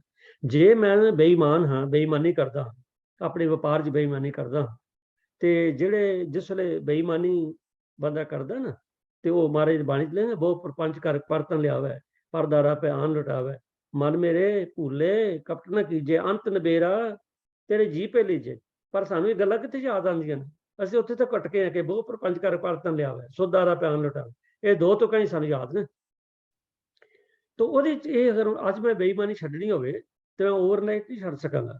ਇਸ ਲਈ ਮੈਨੂੰ ਆਪਣੀ ਆਦਤ ਬਦਲਣੀ ਪਏਗੀ, ਆਪਣਾ ਤੌਰ ਤਰੀਕਾ ਬਦਲਣਾ ਪਏਗਾ, ਉਹਦੇ ਲਈ ਮੈਨੂੰ ਕੋਈ ਰਾਹ ਅਪਣਾਉਣਾ ਪਏਗਾ। ਇਸ ਤਰ੍ਹਾਂ ਜੀ ਹੋਰ ਮੇਰੇ 'ਚ ਇੱਕ ਬੰਦਾ ਕੋਈ ਨਸ਼ਈ ਹੈ, ਨਸ਼ਾ ਕਰਦਾ, ਤੇ ਉਹਨੂੰ ਬਹੁਤ ਸਾਰੇ ਨਸ਼ਈਆਂ ਨੂੰ ਮਿਲਣ ਦਾ ਮੌਕਾ ਮਿਲਿਆ। ਉਹ ਇਹੀ ਕਹਿੰਦੇ ਨੇ ਜੀ ਬੜੇ ਦੁਖੀ ਨੇ, ਤੇ ਦੁਖੀ ਤੇ ਛੱਡੋ ਕਹਿੰਦੇ ਛੱਡ ਨਹੀਂ ਹੁੰਦੀ, ਦੁਖੀ ਵੀ ਨੇ ਤੇ ਛੱਡ ਵੀ ਨਹੀਂ ਹੁੰਦੀ। ਮੈਂ ਇਸੇ ਲਈ ਕਹਿ ਰਿਹਾ ਕਿ ਮਾੜੀਆਂ ਆਦਤਾਂ ਆਉਂਦੀਆਂ ਤੇ ਬੜੀਆਂ ਜਲਦੀਆਂ ਨੇ, ਪਰ ਜਾਣ ਲੱਗੇ ਜਿਹੜਾ ਨਾ ਕਈ ਵਾਰੀ ਨਾਲ ਹੀ ਲੈ ਜਾਂਦੀਆਂ ਨੇ ਬੰਦੇ ਨੂੰ, ਆਪ ਨਹੀਂ ਖਤਮ ਹੁੰਦੀਆਂ। ਤੋ ਇਸ ਕਰਕੇ ਜਿਹੜੀ ਮਾੜੀ ਆਦਤ ਹੈ ਉਹਨੂੰ ਖਤਮ ਕਰਨ ਲਈ ਬੜੇ ਪੁਰਸ਼ਾਰਥ ਦੀ ਲੋੜ ਹੈ, ਚੰਗੇ ਉਪਦੇਸ਼ ਦੀ ਲੋੜ ਹੈ, ਚੰਗੇ ਲੋਕਾਂ ਦੀ ਸੰਗਤ ਦੀ ਲੋੜ ਹੈ। ਔਰ ਸਭ ਤੋਂ ਉੱਤਮ ਹੈ ਸਤ ਸੰਗਤ। ਭਾਵ ਸਤ ਸੰਗਤ ਕੈਸੀ ਜਾਣੀ ਹੈ, ਜਿੱਥੇ ਇੱਕੋ ਨਾਮ ਖਾਣੀ, ਜਿੱਥੇ ਵਾਹਿਗੁਰੂ ਦੇ ਨਾਮ ਦੀ ਗੱਲ ਹੋਵੇ, ਸੰਗਤ ਹੋਵੇ। ਤੋ ਇਸ ਕਰਕੇ ਜਿਸ ਵੇਲੇ ਸਾਡੇ ਅੰਦਰ ਮਾੜੀਆਂ ਵਾਦੀਆਂ ਨੇ, ਜੇ ਉਹਨਾਂ ਨੂੰ ਕੱਢਣਾ, ਕਬੀਰ ਸਾਹਿਬ ਨੇ ਇਹ ਕਹਿਤਾ ਹੈ ਕਿ ਅਬ ਕੀ ਸਰੂਪ ਸੁਜਾਨ। ਕਬੀਰ ਸਾਹਿਬ ਨੇ ਸਾਨੂੰ ਦੋਨੋਂ ਪੱਖ ਦਿਖਾਏ ਨੇ। ਪਹਿਲਾ ਉਹ ਪੱਖ ਦਿਖਾਇਆ ਜਿਹੜਾ ਕਰੂਪ ਕੁਜਾਤ ਕੁਲੱਖਣੀ ਹੈ, ਦੂਸਰਾ ਪੱਖ ਹੈ ਸਰੂਪ ਸੁਜਾਤ ਸੁਲੱਖਣੀ। ਉਹ ਭਲਿਆ ਜੇਕਰ ਤੂੰ ਕਰੂਪ ਕੁਜਾਤ ਕੁਲੱਖਣੀ ਤੋਂ ਸਰੂਪ ਸੁਜਾਨ ਸੁਲੱਖਣੀ ਬਣਨਾ ਹੈ, ਤੇ ਫਿਰ ਤੈਨੂੰ ਉਦਮ ਕਰਨ ਦੀ ਲੋੜ ਹੈ। ਉਦਮ ਕਰਨ ਦੀ ਲੋੜ ਹੈ, ਸੰਗਤ ਕਰਨ ਦੀ ਲੋੜ ਹੈ, ਚੰਗੇ ਖਿਆਲਾਂ ਦੀ ਲੋੜ ਹੈ, ਔਰ ਸਭ ਤੋਂ ਜ਼ਿਆਦਾ ਜ਼ਰੂਰ ਹੈ ਕਿ ਮਾੜੇ ਖਿਆਲ ਆਪਣੇ ਅੰਦਰੋਂ ਕੱਢਣੇ। ਧਿਆਨ ਦੇਣਾ ਸਾਧ ਸੰਗਤ, ਮੈਂ ਬੇਨਤੀ ਕਰ ਰਿਹਾ, ਖਿਆਲ ਮਾੜੇ ਆਪਣੇ ਆਪ ਅੰਦਰ ਆ ਜਾਂਦੇ ਨੇ। ਦੇਖੋ ਇਹਦੇ 'ਚ ਕੋਈ ਸਾਡੇ ਕੋਲ ਐਸਾ ਬੰਨ ਨਹੀਂ ਅਸੀਂ ਲਾ ਦੀ ਤੇ ਅੰਦਰ ਮਾੜੇ ਖਿਆਲ ਨਾ। ਮਾੜੇ ਖਿਆਲ ਤੇ ਹਰ ਇੱਕ ਦੇ ਅੰਦਰ ਆਉਂਦੇ ਨੇ। ਹਾਂ, ਇੰਨੀ ਕੁ ਜ਼ਰੂਰ ਹੈ ਕਿ ਜਿਨ੍ਹਾਂ ਦੀ ਵਿਵੇਕ ਖੁੱਲੀ ਹੈ, ਉਹ ਮਾੜੇ ਖਿਆਲ ਨੂੰ ਫਿਲਟਰ ਲਾ ਦਿੰਦੇ ਨੇ। ਉਹਨਾਂ ਦੇ ਅੰਦਰ ਵਿਵੇਕ ਦਾ ਫਿਲਟਰ ਲੱਗਿਆ, ਉਹ ਮਾੜੇ ਖਿਆਲ ਨੂੰ ਅੰਦਰ ਨਹੀਂ ਆਉਣ ਦਿੰਦੇ, ਬਾਹਰ ਸੁੱਟ ਦਿੰਦੇ ਨੇ। ਪਰੰਤੂ ਆਮ ਮਨੁੱਖ ਜਿਹੜਾ ਮੇਰੇ ਵਰਗਾ, ਜਿਹਦਾ ਵਿਵੇਕ ਦਾ ਫਿਲਟਰ ਨਹੀਂ ਲੱਗਿਆ, ਉਹ ਮਾੜਾ ਖਿਆਲ ਉਹਦੇ ਆ ਕੇ ਭਾਰੂ ਪੈ ਜਾਂਦਾ। ਮੈਂ ਹੁਣ ਇਸ ਲਈ ਬੇਨਤੀ ਕੀਤੀ ਸੀ ਕਿ ਮਾੜੇ ਖਿਆਲ ਜਿਹੜੇ ਨੇ ਬੜੀ ਤਾਦਾਦ 'ਚ ਫਟਾਫਟ ਆਉਂਦੇ ਨੇ ਔਰ ਸਾਨੂੰ ਆਪਣੀ ਗ੍ਰਿਫਤ 'ਚ ਲੈ ਲੈਂਦੇ। ਔਰ ਅੱਜ ਅਸੀਂ ਬਹੁ ਗਿਣਤੀ ਸਮਾਜ ਦੀ ਮਾੜਿਆਂ ਖਿਆਲਾਂ ਦੀ ਗ੍ਰਿਫਤ 'ਚ ਹੋਣ ਕਰਕੇ, ਤੁਸੀਂ ਦੇਖੋ ਸਾਧ ਸੰਗਤ, ਇਹ ਥਾਂ ਤੇ ਨਸ਼ਾ ਛਡਾਊ ਕੇਂਦਰ ਨੇ, ਉਹ ਕੀ ਦੱਸਦੇ ਨੇ? ਥਾਂ ਤੇ ਲੜਾਈ ਝਗੜੇ, ਉਹ ਕੀ ਦੱਸਦੇ ਨੇ? ਥਾਣਿਆਂ ਜਾ ਕੇ ਦੇਖੋ, ਕਚਹਿਰੀਆਂ ਜਾ ਕੇ ਦੇਖੋ, ਐਡੇ ਐਡੇ ਕੇਸ ਨੇ, ਸਾਲਾਂ ਬੱਧੀ ਉਹਨਾਂ ਦੀ ਵਾਰੀ ਨਹੀਂ ਆਉਂਦੀ। ਕਿਉਂ? ਕਿਉਂਕਿ ਕੇਸ ਹੈ ਬੜੇ ਜ਼ਿਆਦਾ ਨੇ। ਉਹਦਾ ਕਾਰਨ ਇਹ ਕਿ ਸਮਾਜ ਵਿੱਚ ਇਹ ਜਿਹੜੇ ਮਾੜੇ ਖਿਆਲਾਂ ਦੇ ਢੇਰ ਬੜੇ ਲੱਗੇ ਨੇ, ਚੰਗੇ ਖਿਆਲ ਬੜੇ ਥੋੜੇ ਨੇ। ਤੇ ਇਸ ਕਰਕੇ ਸਾਡਾ ਸਮਾਜ ਇਸ ਵੇਲੇ ਗੰਧਲਾ ਹੋਇਆ ਪਿਆ। ਤਾਂਹੀਓ ਅਸੀਂ ਦੁਖੀ ਹਾਂ। ਕੋਈ ਕਿਤਾਬ ਚੱਕ, ਕੋਈ ਅਖਬਾਰ ਚੱਕ ਲਓ, ਕੋਈ ਟੈਲੀਵਿਜ਼ਨ ਦੀ ਤੁਸੀਂ ਖਬਰਾਂ ਲਾ ਲਓ, ਜੇ ਕਦੀ ਪਰਸੈਂਟੇਜ ਕੱਢਿਆ ਜੇ ਚੰਗੀਆਂ ਖਬਰਾਂ ਕਿੰਨੀਆਂ ਆਉਂਦੀਆਂ ਤੇ ਮਾੜੀਆਂ ਖਬਰਾਂ ਕਿੰਨੀਆਂ ਆਉਂਦੀਆਂ। ਇਹ ਦੱਸਦਾ ਕਿ ਇਸ ਵੇਲੇ ਸਾਡਾ ਸਮਾਜ ਕਿੱਥੇ, ਸਾਰਾ ਸੰਸਾਰ ਕਿੱਥੇ ਖੜਾ ਹੈ। ਕਤਲੋ ਗਾਰਤ ਤੇ ਖੜਾ ਹੈ। ਰੇਪਿਸਟ ਨੇ, ਠੱਗ ਨੇ, ਚੋਰ ਨੇ, ਧੱਕਾ ਕਰਦੇ ਨੇ। ਕਿਉਂ? ਇਹ ਸਾਰਾ ਕੁਝ ਮਾੜੇ ਖਿਆਲਾਂ ਕਰਕੇ। ਲੋੜ ਹੈ ਸਮਾਜ ਨੂੰ ਬਦਲਣ ਦੀ, ਪਰੰਤੂ ਸਮਾਜ ਓਵਰਨਾਈਟ ਨਹੀਂ ਬਦਲੇਗਾ। ਹਾਂ, ਜੇ ਸਮਾਜ ਨੂੰ ਬਦਲਣਾ ਚਾਹਨਾ, ਸਭ ਤੋਂ ਪਹਿਲਾਂ ਮੈਂ ਆਪਣੇ ਆਪ ਨੂੰ ਬਦਲਾਂ ਤੇ ਆਪਣੇ ਅੰਦਰ ਜਿਹੜੇ ਮਾੜੇ ਖਿਆਲ, ਦੇਖੋ ਮਾੜੇ ਖਿਆਲ ਆਉਂਦੇ ਰਹਿਣੇ। ਸਿਰਫ ਜਿਹੜਾ ਨੇਕ ਪੁਰਸ਼ ਹੈ, ਉਹ ਮਾੜੇ ਖਿਆਲਾਂ ਨੂੰ ਚੁੱਕ ਕੇ ਬਾਹਰ ਸੁੱਟ ਦੇਗਾ। ਆਓ ਆਪਾਂ ਇੱਕ ਆਦਤ ਬਣਾਈਏ ਕਿ ਅਬ ਕੀ ਸਰੂਪ ਸੁਜਾਨ ਸੁਲੱਖਣੀ 'ਚ ਆਪਾਂ ਬਣਨਾ ਤੇ ਮਾੜੇ ਖਿਆਲਾਂ ਨੂੰ ਆਪਣੇ ਅੰਦਰੋਂ ਬਾਹਰ ਸੁੱਟੀਏ। ਆਉਣਗੇ ਜ਼ਰੂਰ। ਇਹ ਨਹੀਂ ਕਿ ਅੱਜ ਮੈਂ ਗੱਲ ਕਰਤੀ ਤੇ ਹੁਣ ਸ਼ਾਮ ਨੂੰ ਮਾੜਾ ਖਿਆਲ ਨਹੀਂ ਆਏਗਾ, ਸਵੇਰੇ ਨਹੀਂ ਆਏਗਾ, ਆਏਗਾ। ਪਰੰਤੂ ਇਹਨਾਂ ਨੂੰ ਬਾਹਰ ਸੁੱਟਣਾ ਜਿਹੜਾ ਹੈ, ਅਸੀਂ ਇੰਨੇ ਕੁ ਸਤਰਕ ਹੋਈਏ, ਇੰਨੇ ਕੁ ਵਿਜੀਲੈਂਟ ਹੋਈਏ ਕਿ ਮਾੜਾ ਖਿਆਲ ਆਵੇ ਤੇ ਸੁੱਟ ਦਈਏ। ਦੇਖੋ ਬਾਣੀ 'ਚ ਵੀ ਸਾਨੂੰ ਮਹਾਰਾਜ ਨੇ ਇਹ ਉਪਦੇਸ਼ ਕੀਤਾ ਕਿ ਜਿਸ ਵੇਲੇ ਅਸੀਂ ਬਾਣੀ ਦੇ ਲੜ ਲੱਗਦੇ ਹਾਂ ਨਾ, ਦੇਖੋ ਸਾਡੀ ਤੇ ਕਿਸਮਤ ਬੜੀ ਚੰਗੀ, ਬਸ ਅਸੀਂ ਸਿੱਖਾਂ ਦੇ ਘਰ ਪੈਦਾ ਹੋਏ ਹਾਂ ਔਰ ਸਾਨੂੰ ਜਨਮ ਤੋਂ ਹੀ ਮਤਲਬ ਗੁਰੂ ਗ੍ਰੰਥ ਸਾਹਿਬ ਜੀ ਦੇ ਲੜ ਲਾਇਆ ਗਿਆ। ਹੁਣ ਅਸੀਂ ਕਿੰਨੇ ਕੁ ਲੜ ਲੱਗੇ ਹਾਂ ਜਾਂ ਨਹੀਂ ਲੱਗੇ, ਉਸ ਆਪੋ ਆਪਣੀ ਹਰ ਇੱਕ ਦੀ ਆਪਣੀ ਸਟੇਜ ਹੈ। ਪਰੰਤੂ ਅਸੀਂ ਇੱਕ ਐਸੇ ਪਿਓ ਦਾਦੇ ਦੇ ਵੱਡੇ ਖਜ਼ਾਨੇ ਦੇ ਮਾਲਕ ਬਣ ਸਕਦੇ ਜਿਹਦੇ 'ਚ ਸਾਨੂੰ ਹਰ ਚੀਜ਼ ਤੇ ਉਪਦੇਸ਼ ਹੈ। ਸਾਡੇ ਹਰ ਕਦਮ ਤੇ ਗੁਰੂ ਮਹਾਰਾਜ ਸਾਨੂੰ ਉਹਦੀ ਸਿੱਖਿਆ ਦਿੱਤੀ ਹੈ। ਤੇ ਮਾੜੇ ਖਿਆਲਾਂ ਬਾਰੇ ਜਿਸ ਮਹਾਰਾਜ ਨੇ ਬਾਣੀ ਦੱਸਿਆ ਕਿ ਜੇ ਸਾਡੇ ਕੋਲ ਗੁਰਬਾਣੀ ਅੰਦਰ ਆ ਕੇ ਆ ਜਾਏਗੀ, ਆਉਂਦਾ ਨਾ ਗੁਰਬਾਣੀ ਬਣੀ ਹੈ, ਜਿਸ ਵੇਲੇ ਗੁਰਬਾਣੀ ਬਣਾਂਗੇ ਨਾ, ਫਿਰ ਆਪਣੇ ਆਪ ਇਹ ਅੰਦਰੋਂ ਆਵਾਜ਼ ਨਿਕਲੇ ਕਿ ਨਸ ਵੰਜੋ ਕਿਲ ਵਿਖੋ ਕਰਤਾ ਕਰਿਆ ਦੂਤਾ ਦਹਿਨ ਪਿਆ ਗੋਬਿੰਦ ਪ੍ਰਗਟਾਇਆ। ਜਿਸ ਵੇਲੇ ਅੰਦਰ ਬਾਣੀ ਦਾ ਪ੍ਰਵੇਸ਼ ਹੋਏਗਾ ਨਾ, ਆਪਣੇ ਆਪ ਮਾੜੇ ਖਿਆਲ ਨਿਕਲ ਜਾਣ। ਬਾਣੀ 'ਚ ਲਿਖਿਆ ਕਿ ਦੀਵਾ ਬਲੇ ਅੰਧੇਰਾ ਜਾਏ, ਦੀਵਾ ਬਲੇ ਹਨੇਰਾ ਜਾਏ, ਵੇਦ ਪਾਠ ਮਤ ਪਾਪਾਂ ਖਾਏ। ਇਹਦਾ ਮਤਲਬ ਇਹ ਹੈ ਕਿ ਦੀਵਾ ਬਾਲਣ ਦੀ ਲੋੜ ਹੈ। ਸਾਡੇ ਅੰਦਰ ਅਗਿਆਨਤਾ ਦਾ ਅੰਧੇਰਾ ਹੈ, ਸਾਡੇ ਅੰਦਰ ਪਹਿਲੀ ਕਰੂਪ ਕੁਜਾਤ ਕੁਲੱਖਣੀ ਹੈ। ਜੇ ਇਹਨੂੰ ਸਰੂਪ ਸੁਜਾਨ ਸੁਲੱਖਣੀ ਬਣਾਉਣਾ ਤੇ ਅੰਦਰ ਗਿਆਨ ਦਾ ਦੀਵਾ ਬਾਲਣਾ ਪੈਣਾ। ਦੇਖੋ ਜਿਹੜਾ ਗਿਆਨ ਹੈ ਨਾ, ਗਿਆਨ ਨੂੰ ਚਾਨਣ ਕਿਹਾ, ਠੀਕ ਹੈ, ਗਿਆਨ ਨੂੰ ਚਾਨਣ ਕਿਹਾ। ਤੇ ਜੇ ਚਾਨਣ ਹੈ ਤੇ ਫਿਰ ਚਾਨਣ ਤਾਂ ਹੀ ਹੈ ਕਿ ਜੇਕਰ ਉਹਦਾ ਪ੍ਰਕਾਸ਼ ਅਸੀਂ ਗ੍ਰਹਿਣ ਕਰੀਏ। ਜੇਕਰ ਦੀਵਾ ਜਗਦਾ ਹੋਵੇ, ਦੀਵਾ ਜਗਦਾ, ਉਹਦਾ ਪ੍ਰਕਾਸ਼ ਆ ਰਿਹਾ, ਪਰੰਤੂ ਅੱਗੇ ਆਪਣੇ ਅੱਗੇ ਪਰਦਾ ਟੰਗ ਲਿਆ ਤੇ ਮੇਰੇ ਤੇ ਪ੍ਰਕਾਸ਼ ਨਹੀਂ ਆਏਗਾ। ਸੋ ਬਾਣੀ ਦਾ ਗਿਆਨ ਤਾਂ ਲਟ ਲਟ ਕਰਕੇ ਜਗ ਰਿਹਾ। ਗੁਰੂ ਗ੍ਰੰਥ ਸਾਹਿਬ ਦੀ ਬਾਣੀ ਸਾਨੂੰ ਪੁਕਾਰ ਕੇ ਕਹਿ ਰਹੀ ਹੈ ਕਿ ਬਾਣੀ ਨੂੰ ਪੜ੍ਹੋ, ਆਵੋ ਸਿੱਖ ਸਤਿਗੁਰੂ ਕੇ ਪਿਆਰੇ ਹੋ, ਗਾਵੋ ਸੱਚੀ ਬਾਣੀ। ਬਾਣੀ ਸਾਨੂੰ ਆਵਾਜ਼ਾਂ ਮਾਰਦੀ ਹੈ, ਪਰੰਤੂ ਅਸੀਂ ਇਸ ਬਾਣੀ ਦੇ ਪ੍ਰਕਾਸ਼ ਅੱਗੇ ਇੱਕ ਆਪਣੀ ਹਉਮੈ ਦਾ ਪਰਦਾ ਲਾ ਦਿੱਤਾ ਹੈ। ਤਾਂ ਹੀ ਗੁਰੂ ਨਾਨਕ ਸਾਹਿਬ ਸੱਚੇ ਪਾਤਸ਼ਾਹ ਨੂੰ ਕਹਿਣਾ ਪਿਆ ਸੀ, ਕਿਵ ਸਚਿਆਰਾ ਹੋਈ ਹੈ, ਕਿਵ ਕੂੜਾ ਟੁੱਟਾ ਪਾਲ। ਇਹ ਜਿਹੜੀ ਪਾਲ ਲਾਤੀ ਹੈ ਨਾ ਮਾੜਿਆਂ ਖਿਆਲਾਂ ਦੀ, ਇਹ ਸਾਨੂੰ ਕੁਝ ਦੇਖਣ ਨਹੀਂ ਦਿੰਦੀ। ਬਾਣੀ ਦਾ ਚਾਨਣ ਤੇ ਉੱਥੇ ਹੈ। ਸੋ ਇਸ ਕਰਕੇ ਜੇ ਆਪਾਂ ਅਬ ਕੀ ਸਰੂਪ ਸੁਜਾਨ ਸੁਲੱਖਣੀ ਬਣਨਾ ਹੈ, ਤਾਂ ਇਹ ਜਿਹੜਾ ਪਰਦਾ ਹੈ ਇਹਨੂੰ ਪਰੇ ਕਰਨਾ ਪੈਣਾ। ਤੋ ਸਾਧ ਸੰਗਤ ਜੀ, ਆਓ ਆਪਾਂ ਅਗਲੇ ਬੰਦ ਵੱਲ ਚੱਲਦੇ ਹਾਂ। ਤੇ ਇਹ ਦੂਸਰਾ ਬੰਦ ਜਿਹੜਾ ਅਖੀਰਲਾ ਬੰਦ ਹੈ। ਤੇ ਮੈਂ ਬੇਨਤੀ ਕਰਾਂਗਾ ਕਿ ਸਾਡੀ ਕੋਸ਼ਿਸ਼ ਹੈ ਕਿ ਹਰ ਸੈਸ਼ਨ ਜਿਹੜਾ ਇੰਟਰੈਕਟਿਵ ਹੋਵੇ। ਹੁਣ ਜਿਹੜਾ ਕੱਲ ਪ੍ਰੋਗਰਾਮ ਆ ਰਿਹਾ ਡਾਕਟਰ ਸਾਹਿਬ ਨੇ ਇੰਟਰੈਕਟਿਵ ਰੱਖਣਾ, ਤੋ ਮੇਰੀ ਆਪਣੀ ਇੱਛਾ ਇਹ ਹੈ ਕਿ ਇੰਟਰੈਕਟਿਵ ਪ੍ਰੋਗਰਾਮ ਜਿਹੜੇ ਨੇ ਉਹ ਜ਼ਿਆਦਾ ਕਾਰਗਰ ਸਾਬਤ ਹੁੰਦੇ ਨੇ। ਤੋ ਆਪਾਂ ਬਾਅਦ ਵਿੱਚ ਇਸ ਸ਼ਬਦ ਬਾਰੇ ਵੀ ਮੈਂ ਸੰਗਤ ਨੂੰ ਬੇਨਤੀ ਕਰਾਂਗਾ ਕਿ ਉਹ ਆਪੋ ਆਪਣੇ ਵਿਚਾਰ ਦੇਣ। ਤੋ ਇਸ ਸ਼ਬਦ ਦੇ ਨਾ ਕੇਵਲ 2 ਬੰਦ ਤੇ ਰਾਹੋ ਦਾ ਬੰਦ ਹੈ। ਤੋ ਅਖੀਰਲਾ ਬੰਦਾ ਹੈ, ਕਹੋ ਕਬੀਰ ਜਬ ਲੋਹਰੀ ਆਈ ਬੜੀ ਕਾ ਸਵਾਗਤ। ਕਬੀਰ ਸਾਹਿਬ ਕਹਿੰਦੇ ਨੇ ਕਿ ਜਿਸ ਵੇਲੇ ਹੁਣ ਲੋਹਰੀ ਦਾ ਮੈਂ ਨਾ ਇਹ ਨਵੀਂ ਭਾਵ ਜਿਹੜੀ ਮੇਰੀਆਂ ਨਵੀਆਂ ਵਾਦੀਆਂ ਆ ਗਈਆਂ ਨੇ, ਹੁਣ ਜਿਹੜੀ ਮੇਰੀਆਂ ਨਵੀਆਂ ਆਦਤਾਂ ਬਣ ਗਈਆਂ ਨੇ ਚੰਗੀਆਂ, ਭਾਵ ਬੇਈਮਾਨ ਤੋਂ ਇਮਾਨਦਾਰ, ਝੂਠੇ ਤੋਂ ਸੱਚਾ, ਠੀਕ ਹੈ ਜੀ, ਤੇ ਨਿੰਦਿਆ ਚੁਗਲੀ ਤੋਂ ਨਿਜਾਤ ਪਾ ਕੇ, ਔਰ ਮੈਂ ਕਿਸੇ ਨੂੰ ਬਜਾਏ ਹੁਣ ਕ੍ਰਿਟਿਸਾਈਜ਼ ਕਰਨੇ, ਮੈਂ ਹਰ ਇੱਕ ਦੀ ਐਪਰੀਸ਼ੀਏਟ ਕਰਦਾ। ਮੈਂ ਇੱਕ ਬੇਨਤੀ ਕਰਨ ਲੱਗਾ ਸੰਗਤ ਜੀ, ਇੱਕ ਸੁਭਾਅ ਬਣਾਈਏ, ਇੱਕ ਆਦਤ ਬਣਾਈਏ, ਹਰ ਇੱਕ ਨੂੰ ਐਪਰੀਸ਼ੀਏਟ ਕਰੋ। ਤੁਸੀਂ ਦੇਖੋ ਕੀ ਆਨੰਦ ਕਰਕੇ ਦੇਖੋ ਜੀ, ਹਰ ਇੱਕ ਨੂੰ ਐਪਰੀਸ਼ੀਏਟ ਕਰੋ, ਕਿਸੇ ਨੂੰ ਕਦੀ ਮਾੜਾ ਨਾ ਕਹੋ, ਕੋਈ ਗੁੱਡ ਗੁੱਡ ਗੁੱਡ, ਹਰ ਇੱਕ ਨੂੰ ਐਪਰੀਸ਼ੀਏਟ ਕਰੋ। ਹੋਏਗਾ ਕਿ ਜਿਸ ਵੇਲੇ ਸਾਰੇ ਨੂੰ ਐਪਰੀਸ਼ੀਏਟ ਕਰਾਂਗੇ ਨਾ ਜੀ, ਉਹਦੀ ਰਿਫਲੈਕਸ਼ਨ ਸਾਡੀ ਆਤਮਾ ਤੇ ਆਏਗੀ, ਅਸੀਂ ਆਪਣੇ ਆਪ ਗੁੱਡ ਬਣ ਜਾਵਾਂਗੇ। ਜਿਸ ਵੇਲੇ ਸਾਰਿਆਂ ਨੂੰ ਬੈਡ ਬੈਡ ਬੈਡ ਕਹਾਂਗੇ ਨਾ, ਉਹਦੀ ਰਿਫਲੈਕਸ਼ਨ ਉਹੀ ਜਿਹੜੀ ਹੈ ਡਿਫਲੈਕਸ਼ਨ ਹੋ ਜਾਏਗੀ ਤੇ ਅਸੀਂ ਆਪ ਬੈਡ ਬਣ ਜਾਵਾਂਗੇ।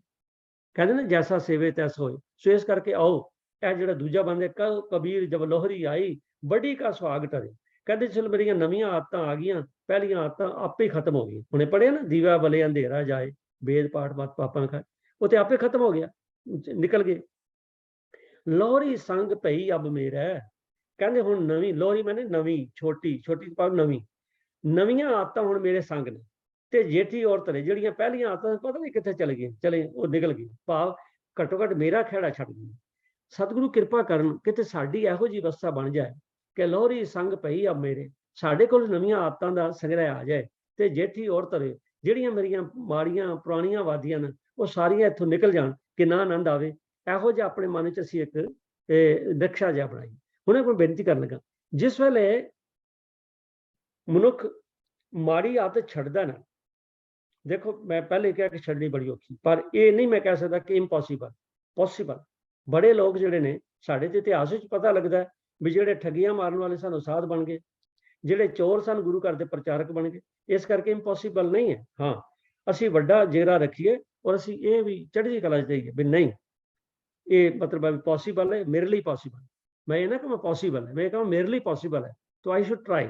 ਮੈਨੂੰ ਕੋਸ਼ਿਸ਼ ਕਰਨੀ ਚਾਹੀਦੀ ਹੈ, ਕਿਉਂ ਨਾ ਮੇਰੀਆਂ ਵਾਦੀਆਂ ਜਾਣਗੀ, ਮੇਰੀ ਬੇਈਮਾਨੀ ਕਿਉਂ ਨਾ ਜਾਏਗੀ, ਝੂਠ ਦੀ ਆਦਤ ਕਿਉਂ ਨਾ ਜਾਏਗੀ, ਨਸ਼ਾ ਕਿਉਂ ਨਾ ਜਾਏਗਾ, ਜਾਏਗਾ। ਦੇਖੋ ਜਿਸ ਵੇਲੇ ਕੋਈ ਵੀ ਵਾਦੀ ਛੱਡਣੀ ਹੋਵੇ ਨਾ, ਆਪਣੇ ਆਪ ਨਹੀਂ ਛੱਡੀ ਜਾ ਸਕਦੀ ਜਿੰਨੇ ਚਿਰ ਅੰਤਰ ਆਤਮੇ ਆਵਾਜ਼ ਨਾ ਆਵੇ। ਇਹ ਜਿਹੜੇ ਨਸ਼ਾ ਛਡਾਉਣ ਵਾਲੇ ਕੇਂਦਰ ਨੇ, ਤੁਸੀਂ ਕਹੋਗੇ ਨਸ਼ਿਆਂ ਦੀ ਗੱਲ ਬੜੀ ਕਰਦਾ, ਤੇ ਕਿਰਪਾ ਸਤਿਗੁਰੂ ਦੀ। ਤੇ ਮੈਂ ਨਸ਼ਿਆਂ ਦੀ ਗੱਲ ਤਾਂ ਕਰਦਾ ਕਿ ਮੈਂ ਇੱਥੇ ਕੈਨੇਡਾ ਦੇ ਵਿੱਚ ਐਸੀ ਸੁਸਾਇਟੀ ਨਾਲ ਸੰਬੰਧਿਤ ਹਾਂ ਜਿਹਦਾ ਨਾਂ ਹੈ ਮਤਲਬ ਡਰੱਗ ਅਵੇਅਰਨੈਸ ਸੁਸਾਇਟੀ। ਤੇ ਇਸ ਕਰਕੇ ਸਾਨੂੰ ਉਹਨਾਂ ਲੋਕਾਂ ਨਾਲ ਮਿਲਣਾ ਪੈਂਦਾ, ਜਾਣਾ ਪੈਂਦਾ, ਤੇ ਕਾਉਂਸਲਿੰਗ ਦਾ ਖਿਆਲ ਰੱਖਣਾ ਪੈਂਦਾ। ਤੇ ਉਹਨਾਂ ਨੇ ਉੱਥੇ ਹਰ ਇੱਕ ਨੇ ਇਹ ਮਤਲਬ ਸਲੋਗਨ ਲਾਇਆ ਹੁੰਦਾ, ਕਹਿੰਦੇ ਨੇ ਵੀ ਤੁਸੀਂ ਜਿੰਨਾ ਚਿਰ ਤੁਹਾਡੀ ਸੈਲਫ ਕੌਨਫੀਡੈਂਸ ਨਹੀਂ ਬਣਦਾ, ਜਿੰਨਾ ਚਿਰ ਤੁਸੀਂ ਆਪਣਾ ਮਨ ਨਹੀਂ ਬਣਾਉਂਦੇ, ਤੁਸੀਂ ਨਹੀਂ ਛੱਡ ਸਕਦੇ। ਸਾਡੀਆਂ ਦਵਾਈਆਂ ਨੇ ਤੁਹਾਨੂੰ ਛਡਾ ਸਕਦੀਆਂ।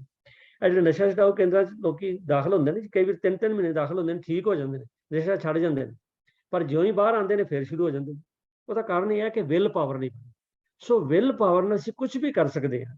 ਤੇ ਸਾਡੇ ਅੰਦਰ ਜਿਹੜੀਆਂ ਮਾੜੀਆਂ ਵਾਦੀਆਂ ਨੇ ਛੱਡਣੀਆਂ ਨੇ, ਸਾਨੂੰ ਵਿਲ ਪਾਵਰ ਚਾਹੀਦੀ ਹੈ। ਪਰ ਜਿਸ ਵੇਲੇ ਵਾਦੀ ਛੱਡੀ ਜਾਂਦੀ ਹੈ, ਆਹਾ ਬੜਾ ਆਨੰਦ ਆਉਂਦਾ, ਬਹੁਤ ਆਨੰਦ ਆਉਂਦਾ। ਗੁਰਬਾਣੀ 'ਚ ਦੱਸਿਆ, ਉਹ ਕਹਿੰਦੇ ਨੇ ਰਾਰਾ ਰਸ ਨਿਰਸ ਕਰ ਜਾਣੇ ਆ, ਹੋਏ ਨਿਰਸ ਸੋ ਰਸ ਪਹਿਚਾਣੇ। ਕਹਿੰਦੇ ਨੇ ਜਿਸ ਵੇਲੇ ਰਸ, ਜਿਹਨਾਂ ਸਵਾਦਾਂ 'ਚ ਮੈਂ ਫਸਿਆ ਸਾਂ ਨਾ, ਭੈੜਿਆਂ ਸਵਾਦਾਂ 'ਚ, ਨਿਰਸ, ਜਿਸ ਵੇਲੇ ਮੈਂ ਉਹਨਾਂ ਨੂੰ ਨਿਰਸ ਕਰ ਦਿੱਤਾ, ਭਾਵ ਛੱਡ ਦਿੱਤਾ, ਹੋਏ ਨਿਰਸ ਸੋ ਰਸ ਪਹਿਚਾਣ, ਉਹ ਸਵਾਦ ਛੱਡਿਆ ਨਾ, ਤੇ ਮੈਨੂੰ ਇੱਕ ਐਸਾ ਸਵਾਦ ਆਇਆ, ਆਹਾ ਮਜ਼ਾ ਹੀ ਆ ਗਿਆ। ਉਹ ਸਵਾਦ ਕਿਹੜਾ ਸੀ? ਚੰਗੀਆਂ ਆਦਤਾਂ ਦਾ। ਮਾੜੀਆਂ ਆਦਤਾਂ ਦਾ ਵੀ ਪਹਿਲੇ ਮੈਨੂੰ ਸੁਭਾਅ ਸੀ, ਮੈਨੂੰ ਰਸ ਆਉਂਦਾ ਸੀ। ਦੇਖੋ ਜਿਸ ਵੇਲੇ ਕਿਸੇ ਨਿੰਦਿਆ ਚੁਗਲੀ ਕਰਦੇ ਕਿੰਨਾ ਰਸ ਆਉਂਦਾ, ਕੰਨ ਨਾਲ ਕੰਨ ਜੋੜ ਕੇ ਹੈ ਕੀ ਕਹੀ, ਦੁਬਾਰਾ ਦੱਸੀ। ਤੇ ਜੇਕਰ ਕੋਈ ਸੰਗਤ 'ਚ ਗੱਲ ਹੋਈ ਹੋਵੇ, ਨਾ ਸਮਝ ਆਵੇ, ਤੇ ਕਹਿੰਦੇ ਕੋਈ ਗੱਲ ਨਹੀਂ, ਦੁਬਾਰਾ ਸੁਣ ਲਾਂਗੇ, ਫਿਰ ਪੜ੍ਹ ਲਾਂਗੇ, ਪਰ ਨਹੀਂ। ਤੋ ਇਸੇ ਕਰਕੇ ਰਾਰਾ ਰਸ ਨਿਰਸ ਕਰ ਜਾਂਦੇ ਆ, ਮਾੜੀਆਂ ਵਾਦੀਆਂ ਦਾ ਸਵਾਦ ਖਤਮ ਹੋ ਗਿਆ। जिस वेले मैनू होए निराश, जिस वेले उन्हां नाल निराश हो गया ना भी मैं तेरे नाल मेरा कोई काम नहीं, मैं नहीं तो इस वादियां दे मगर जाना। सो रस पहचाना, मैनू एक ऐसे रस पहचान दी आ गई कि ये रस छड्ड आ, वो जिहड़ा भैड़ियां वादियां वाला सन वो छड्ड दिता ते वो रस आवा। हुण मैनू नाम रस आ गया, चंगा रस आ गया, चंगियां आदतां बन गईयां, वो रस पीया। जिस वेले मैं वो रस पीता चंगियां आदतां दा, ये रस नहीं पावा, फिर मैनू ये रस चंगा ही नहीं लगता। तो ऐसी तब्दीली आती है, इसे करके मैं देखा अजीब तब्दीली, मरना बड़ा हैरान होंदा है। मैनू एक नौजवान मिलिया तो मैं गल अगे भी तुहानूं सुनाई है, तो ये ना कहना बार बार सुना रहा, क्योंकि एक नहीं कई मिलते हैं। एक नौजवान मिलिया तो वो मतलब भी कहता मैं बड़ा खुश अंकल जी। मैं क्या होया कि कहता जी मैं वो तुहाडा स्लोगन पढ़िया सी, तुहाडा टैलीविजन ते प्रोग्राम देखिया सीगा ते तुसीं उत्थे कहा सी जे गुरु महाराज ने आप सरबंस साडे सरबंस अपना सरबंस कुर्बान करता, छोटे छोटे बच्चे वार दिते, सानूं सिक्खी दित्ती ते असीं कित्थे बैठे हां। ते कहना मेरे मन च लानत आई कि हैं साडे गुरु ने सानूं साडे लई बच्चे वारे ते मैं एक शराब नहीं छड्ड सकदा। कहना मैं उस दिन शराब दी बोतल सुੱਟ दित्ती ते कहंदा अज मैनूं काफ़ी समा हो गया मैं नहीं पीती ते मैं इन्ना खुश हाँ। कहंदा मैनूं इन्नी चढ़दी कला आ गई है, मैं समझदा कि मैनूं जीवन दा आनंद ही होया। सो इस करके जिस ਅਸੀਂ ਮਾੜੀ ਵਾਡੀ ਛੱਡਾਂਗੇ ਸਾਧ ਸੰਗਤ ਜੀ ਭਾਵੇਂ ਕੋਈ ਹੋਵੇ ਤੇ ਉਹ ਬੜਾ ਸਾਨੂੰ ਆਨੰਦ ਆਏਗਾ। ਕਿਉਂਕਿ ਸਮਾਂ ਦੌੜ ਰਿਹਾ ਹੈ ਤੇ ਮੈਂ ਤੁਹਾਡੇ ਨਾਲ ਇਹ ਸ਼ਬਦ ਹੀ ਸਾਂਝਾ ਕਰਨਾ ਹੈ ਗੁਰੂ ਅਰਜਨ ਸਾਹਿਬ ਜੀ ਦਾ। ਕਹਿੰਦੇ ਜਿਨ੍ਹਾਂ ਬਾਤ ਕੋ ਬਹੁਤ ਅੰਦੇਸੋ, ਇਹ ਦੋ ਕਲਾਈਨਾਂ ਕਰਾਂਗਾ। ਕਹਿੰਦੇ ਜਿਨ੍ਹਾਂ ਗੱਲਾਂ ਦਾ ਮੈਨੂੰ ਬੜਾ ਖਦਸ਼ਾ ਸੀ ਨਾ, ਹਾਏ ਮੈਂ ਤੇ ਬੇਈਮਾਨੀ ਨਹੀਂ ਛੱਡ ਸਕਦਾ, ਹਾਏ ਮੈਂ ਤੇ ਬੋਤਲ ਨਹੀਂ ਛੱਡ ਸਕਦਾ। ਕਹਿੰਦੇ ਨਹੀਂ, ਜਿਨ੍ਹਾਂ ਬਾਤ ਕੋ ਬਹੁਤ ਦੇਸਤਾ, ਜਿਹੜਾ ਮੈਨੂੰ ਖਤਰਾ ਸੀ ਭਰਮ ਸੀ ਨਾ ਤੇ ਮਿਟੇ ਸਭ ਸਾਰੇ ਖਤਮ ਹੋ। ਸਹਿਜ ਸੈਨ ਔਰ ਸੁਖਮਨ ਨਾਰੀ ਊਦ ਕਮਲ ਵਿਕਸੈ। ਜਿਹੜਾ ਮੇਰਾ ਮਨ ਮੁਰਝਾਇਆ ਸੀ ਨਾ ਹੁਣ ਖਿੜ ਗਿਆ, ਭਾਵ ਢਹਿੰਦੀ ਕਲਾ ਤੋਂ ਚੜ੍ਹਦੀ ਕਲਾ ਆ ਗਿਆ। ਦੇਖੋ ਜਿਸ ਵੇਲੇ ਬੰਦਾ ਗਲਤ ਗੱਲ ਕਰਦਾ ਨਾ ਢਹਿੰਦੀ ਕਲਾ ਜਾਂਦਾ, ਚਾਹੇ ਚੋਰੀ ਹੋਵੇ, ਚਾਹੇ ਠੱਗੀ ਹੋਵੇ, ਚਾਹੇ ਬਦਨਾਮੀ ਹੋਵੇ, ਕੁਛ ਵੀ ਕਰੇ ਕਿਸੇ ਦੀ, ਉਸ ਤੋਂ ਬਾਅਦ ਉਹਨੂੰ ਡਰ ਲੱਗਦਾ ਹੈ ਮੈਂ ਪਕੜਿਆ ਨਾ ਜਾਵਾਂ, ਮੇਰਾ ਨੁਕਸਾਨ ਨਾ ਹੋ ਜਾਏ। ਤੇ ਜਿਸ ਵੇਲੇ ਬੰਦਾ ਚੰਗੇ ਪਾਸੇ ਪੈਂਦਾ ਨਾ ਤੇ ਉਹ ਜਿਹੜਾ ਉਹਦਾ ਕਮਲ ਨਾ ਉਹ ਸਿੱਧਾ ਹੋ ਜਾਂਦਾ, ਖਿੜ ਜਾਂਦਾ। ਉਹ ਕਹਿੰਦੇ ਦੇਖੋ ਅਚਰਜ ਪਿਆ, ਦੇਖੋ ਕਿੰਨਾ ਅਜੀਬ ਤਮਾਸ਼ਾ ਹੋਇਆ। ਜੇ ਠਾਕੁਰ ਕੋ ਸੁਨਤ ਅਗਾਧ ਬੋਧ ਸੋ ਹਿਰਦੈ ਗੁਰਦਿਆ। ਅਸੀਂ ਸਮਝੇ ਰੱਬ ਪਤਾ ਨਹੀਂ ਕਿੱਥੇ ਕਿਹੜੇ ਆਕਾਸ਼ ਤੇ ਬੈਠਾ ਹੋਣਾ ਨਾ, ਕਹਿੰਦੇ ਉਹ ਤੇ ਪਤਾ ਲੱਗ ਗਿਆ, ਤੇ ਗੱਲ ਹੀ ਕੁਛ ਨਹੀਂ। ਜੋਏ ਦੂਤ ਮੋਏ ਬਹੁਤ ਸੰਤਾਵਤ ਤੇ ਭਿਆਨਕ ਪਿਆ। ਕਹਿੰਦੇ ਜਿਹੜੇ ਚੀਜ਼ਾਂ ਮੈਨੂੰ ਡਰਾਉਂਦੀਆਂ ਸਨ, ਭਾਵ ਜਿਨ੍ਹਾਂ ਤੋਂ ਮੈਂ ਜਿਨ੍ਹਾਂ ਦਾ ਗੁਲਾਮ ਬਣਿਆ ਸੀ, ਜਿਨ੍ਹਾਂ ਭੈੜੀਆਂ ਆਦਤਾਂ ਦਾ, ਹੁਣ ਤੇ ਉਹ ਮੇਰੇ ਤੋਂ ਡਰਦੀਆਂ ਨੇ। ਉਹ ਕਹਿੰਦੇ ਮੈਂ ਕਰਾਂ ਬੇਨਤੀ ਠਾਕੁਰ ਤੇ ਹਮ ਤੇਰੀ ਸ਼ਰਨ, ਅਸੀਂ ਤੇਰੀ ਸ਼ਰਨ ਆ ਗਏ ਹਾਂ, ਸਾਨੂੰ ਬਚਾ ਦੇ।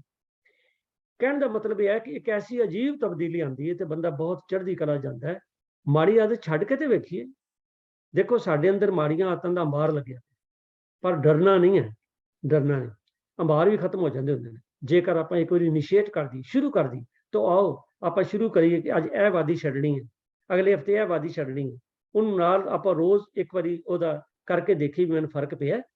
ਮੈਂ ਤਾਂ ਕਹਿਣਾ ਹੁੰਦਾ ਵੀ ਜੇ ਪਿਛਲੇ ਸਾਲ ਕਿਲੋ ਝੂਠ ਬੋਲਦੇ ਸਾਂ, ਹੁਣ ਸੋਚੀਏ ਪਾਈਆ ਤੇ ਆ ਗਿਆ, ਸਮਝੋ ਅਗਲੇ ਸਾਲ ਤੱਕ ਜ਼ੀਰੋ ਤੇ ਆ ਜਾਏ। ਛੱਡੀਏ, ਮੈਂ ਇਹ ਨਹੀਂ ਕਹਿੰਦਾ ਵੀ ਸਾਲਾਂ ਬੱਧੀ ਲਾਈਏ, ਪਰ ਇਹ ਇੱਕ ਗੱਲ ਮੈਂ ਬੇਨਤੀ ਕਰਦੇ ਹਾਂ ਬਈ ਹੈ ਬੜਾ ਔਖਾ ਸਮਾਂ, ਦੌੜ ਖਤਮ ਹੀ ਹੋ ਗਿਆ। ਮੈਂ ਸੋਚਿਆ ਸੀ ਜਲਦੀ ਸਮਾਪਤੀ ਕਰਾਂਗਾ ਤੇ ਮੈਂ ਹੁਣ 2 ਮਿੰਟ ਤੁਹਾਡੇ ਕੋਲ, ਇਹ ਮੈਂ ਜਿੰਨਾ ਜਲਦੀ ਕਹਿ ਦਿੱਤਾ ਨਾ ਵੀ ਹਾਂ ਜੀ ਇੱਕ ਇੱਕ ਵਾਦੀ ਕਰਕੇ ਛੱਡ ਦਿਓ, ਹੈ ਬੜਾ ਔਖਾ। ਮੈਂ ਇੱਕ ਗੱਲ ਸੁਣਾ ਕੇ ਨਾ ਸਮਾਪਤੀ ਕਰਾਂ। ਇਹ ਗੱਲ ਵੀ ਮੈਨੂੰ ਕਿਸੇ ਕਥਾਕਾਰ ਨੇ ਸੁਣਾਈ। ਉਹ ਕਹਿੰਦੇ ਵੀ ਇੱਕ ਨਾ ਗੁਰਦੁਆਰਾ ਸਾਹਿਬ 'ਚ ਉਹਨਾਂ ਨੇ 5 ਕਥਾਕਾਰ ਬੁਲਾਏ, ਬੜੇ ਚੋਣਵੇਂ ਵਿਦਵਾਨ ਬੁਲਾਏ, ਜਿਹੜੇ ਮਤਲਬ ਜਿਨ੍ਹਾਂ ਦਾ ਨਾਮ ਸੀਗਾ ਚੋਣਵਾਂ। ਤੇ ਉਹਨਾਂ ਨੂੰ ਵਿਸ਼ਾ ਅਲਾਟ ਕੀਤਾ, ਇੱਕ ਨੂੰ ਕਾਮ, ਇੱਕ ਨੂੰ ਕ੍ਰੋਧ, ਇੱਕ ਨੂੰ ਲੋਭ, ਚੌਥੇ ਨੂੰ ਮੋਹ ਤੇ ਪੰਜਵੇਂ ਨੂੰ ਹੰਕਾਰ। ਉਹਨਾਂ ਸਾਰਿਆਂ ਨੂੰ ਅੱਧਾ ਘੰਟੇ ਦਾ ਟਾਈਮ ਦਿੱਤਾ, 2.5 ਘੰਟੇ ਦਾ ਸਮਾਂ ਸੀਗਾ। ਉਹਨਾਂ ਸਾਰਿਆਂ ਨੇ ਬੋਲਿਆ, ਬਹੁਤ ਵਧੀਆ ਬੋਲੇ, ਕਿਉਂਕਿ ਸਾਰੇ ਟੌਪ ਦੇ ਵਿਦਵਾਨ ਸਨ, ਵਧੀਆ ਬੋਲੇ। ਉਸ ਬਾਅਦ ਸਮਾਪਤੀ ਹੋਈ ਤੇ ਉਹ ਮੈਨੂੰ ਕਥਾ ਕਰ ਕਹਿੰਦਾ ਵੀ ਉਸ ਬਾਅਦ ਹੋਇਆ ਕੀ। ਕਹਿੰਦਾ ਵੀ ਉਹ ਨਾ ਪ੍ਰਸ਼ਾਦਾ ਛਕਣ ਲਈ ਨਾ ਇੱਕ ਕਮਰੇ 'ਚ ਬੈਠ ਕੇ, ਪੰਜਾਂ ਲਈ ਉੱਥੇ ਜ਼ਰੂਰੀ ਗੱਲ ਹੈ, ਬਾਹਰੋਂ ਆਏ ਸਨ ਚੱਲ ਕੇ, ਪ੍ਰਸ਼ਾਦ ਪਾਣੀ ਤੇ ਛਕਾਉਣਾ ਸੀ। ਉਹਨਾਂ ਨੂੰ ਪ੍ਰਸ਼ਾਦਾ ਛਕਾਇਆ ਤੇ ਉੱਥੇ ਨਾ ਇੱਕ ਸੱਜਣ ਕਹਿਣ ਲੱਗਾ, ਲੈ ਵੀ ਆਪਣਾ ਜਵਾਨੋ ਕਮਾਲ ਕਰਤਾ, ਅੱਜ ਸਾਰਿਆਂ ਨੇ ਬੜਾ ਕਮਾਲ ਕਰਤਾ, ਬਹੁਤ ਵਧੀਆ।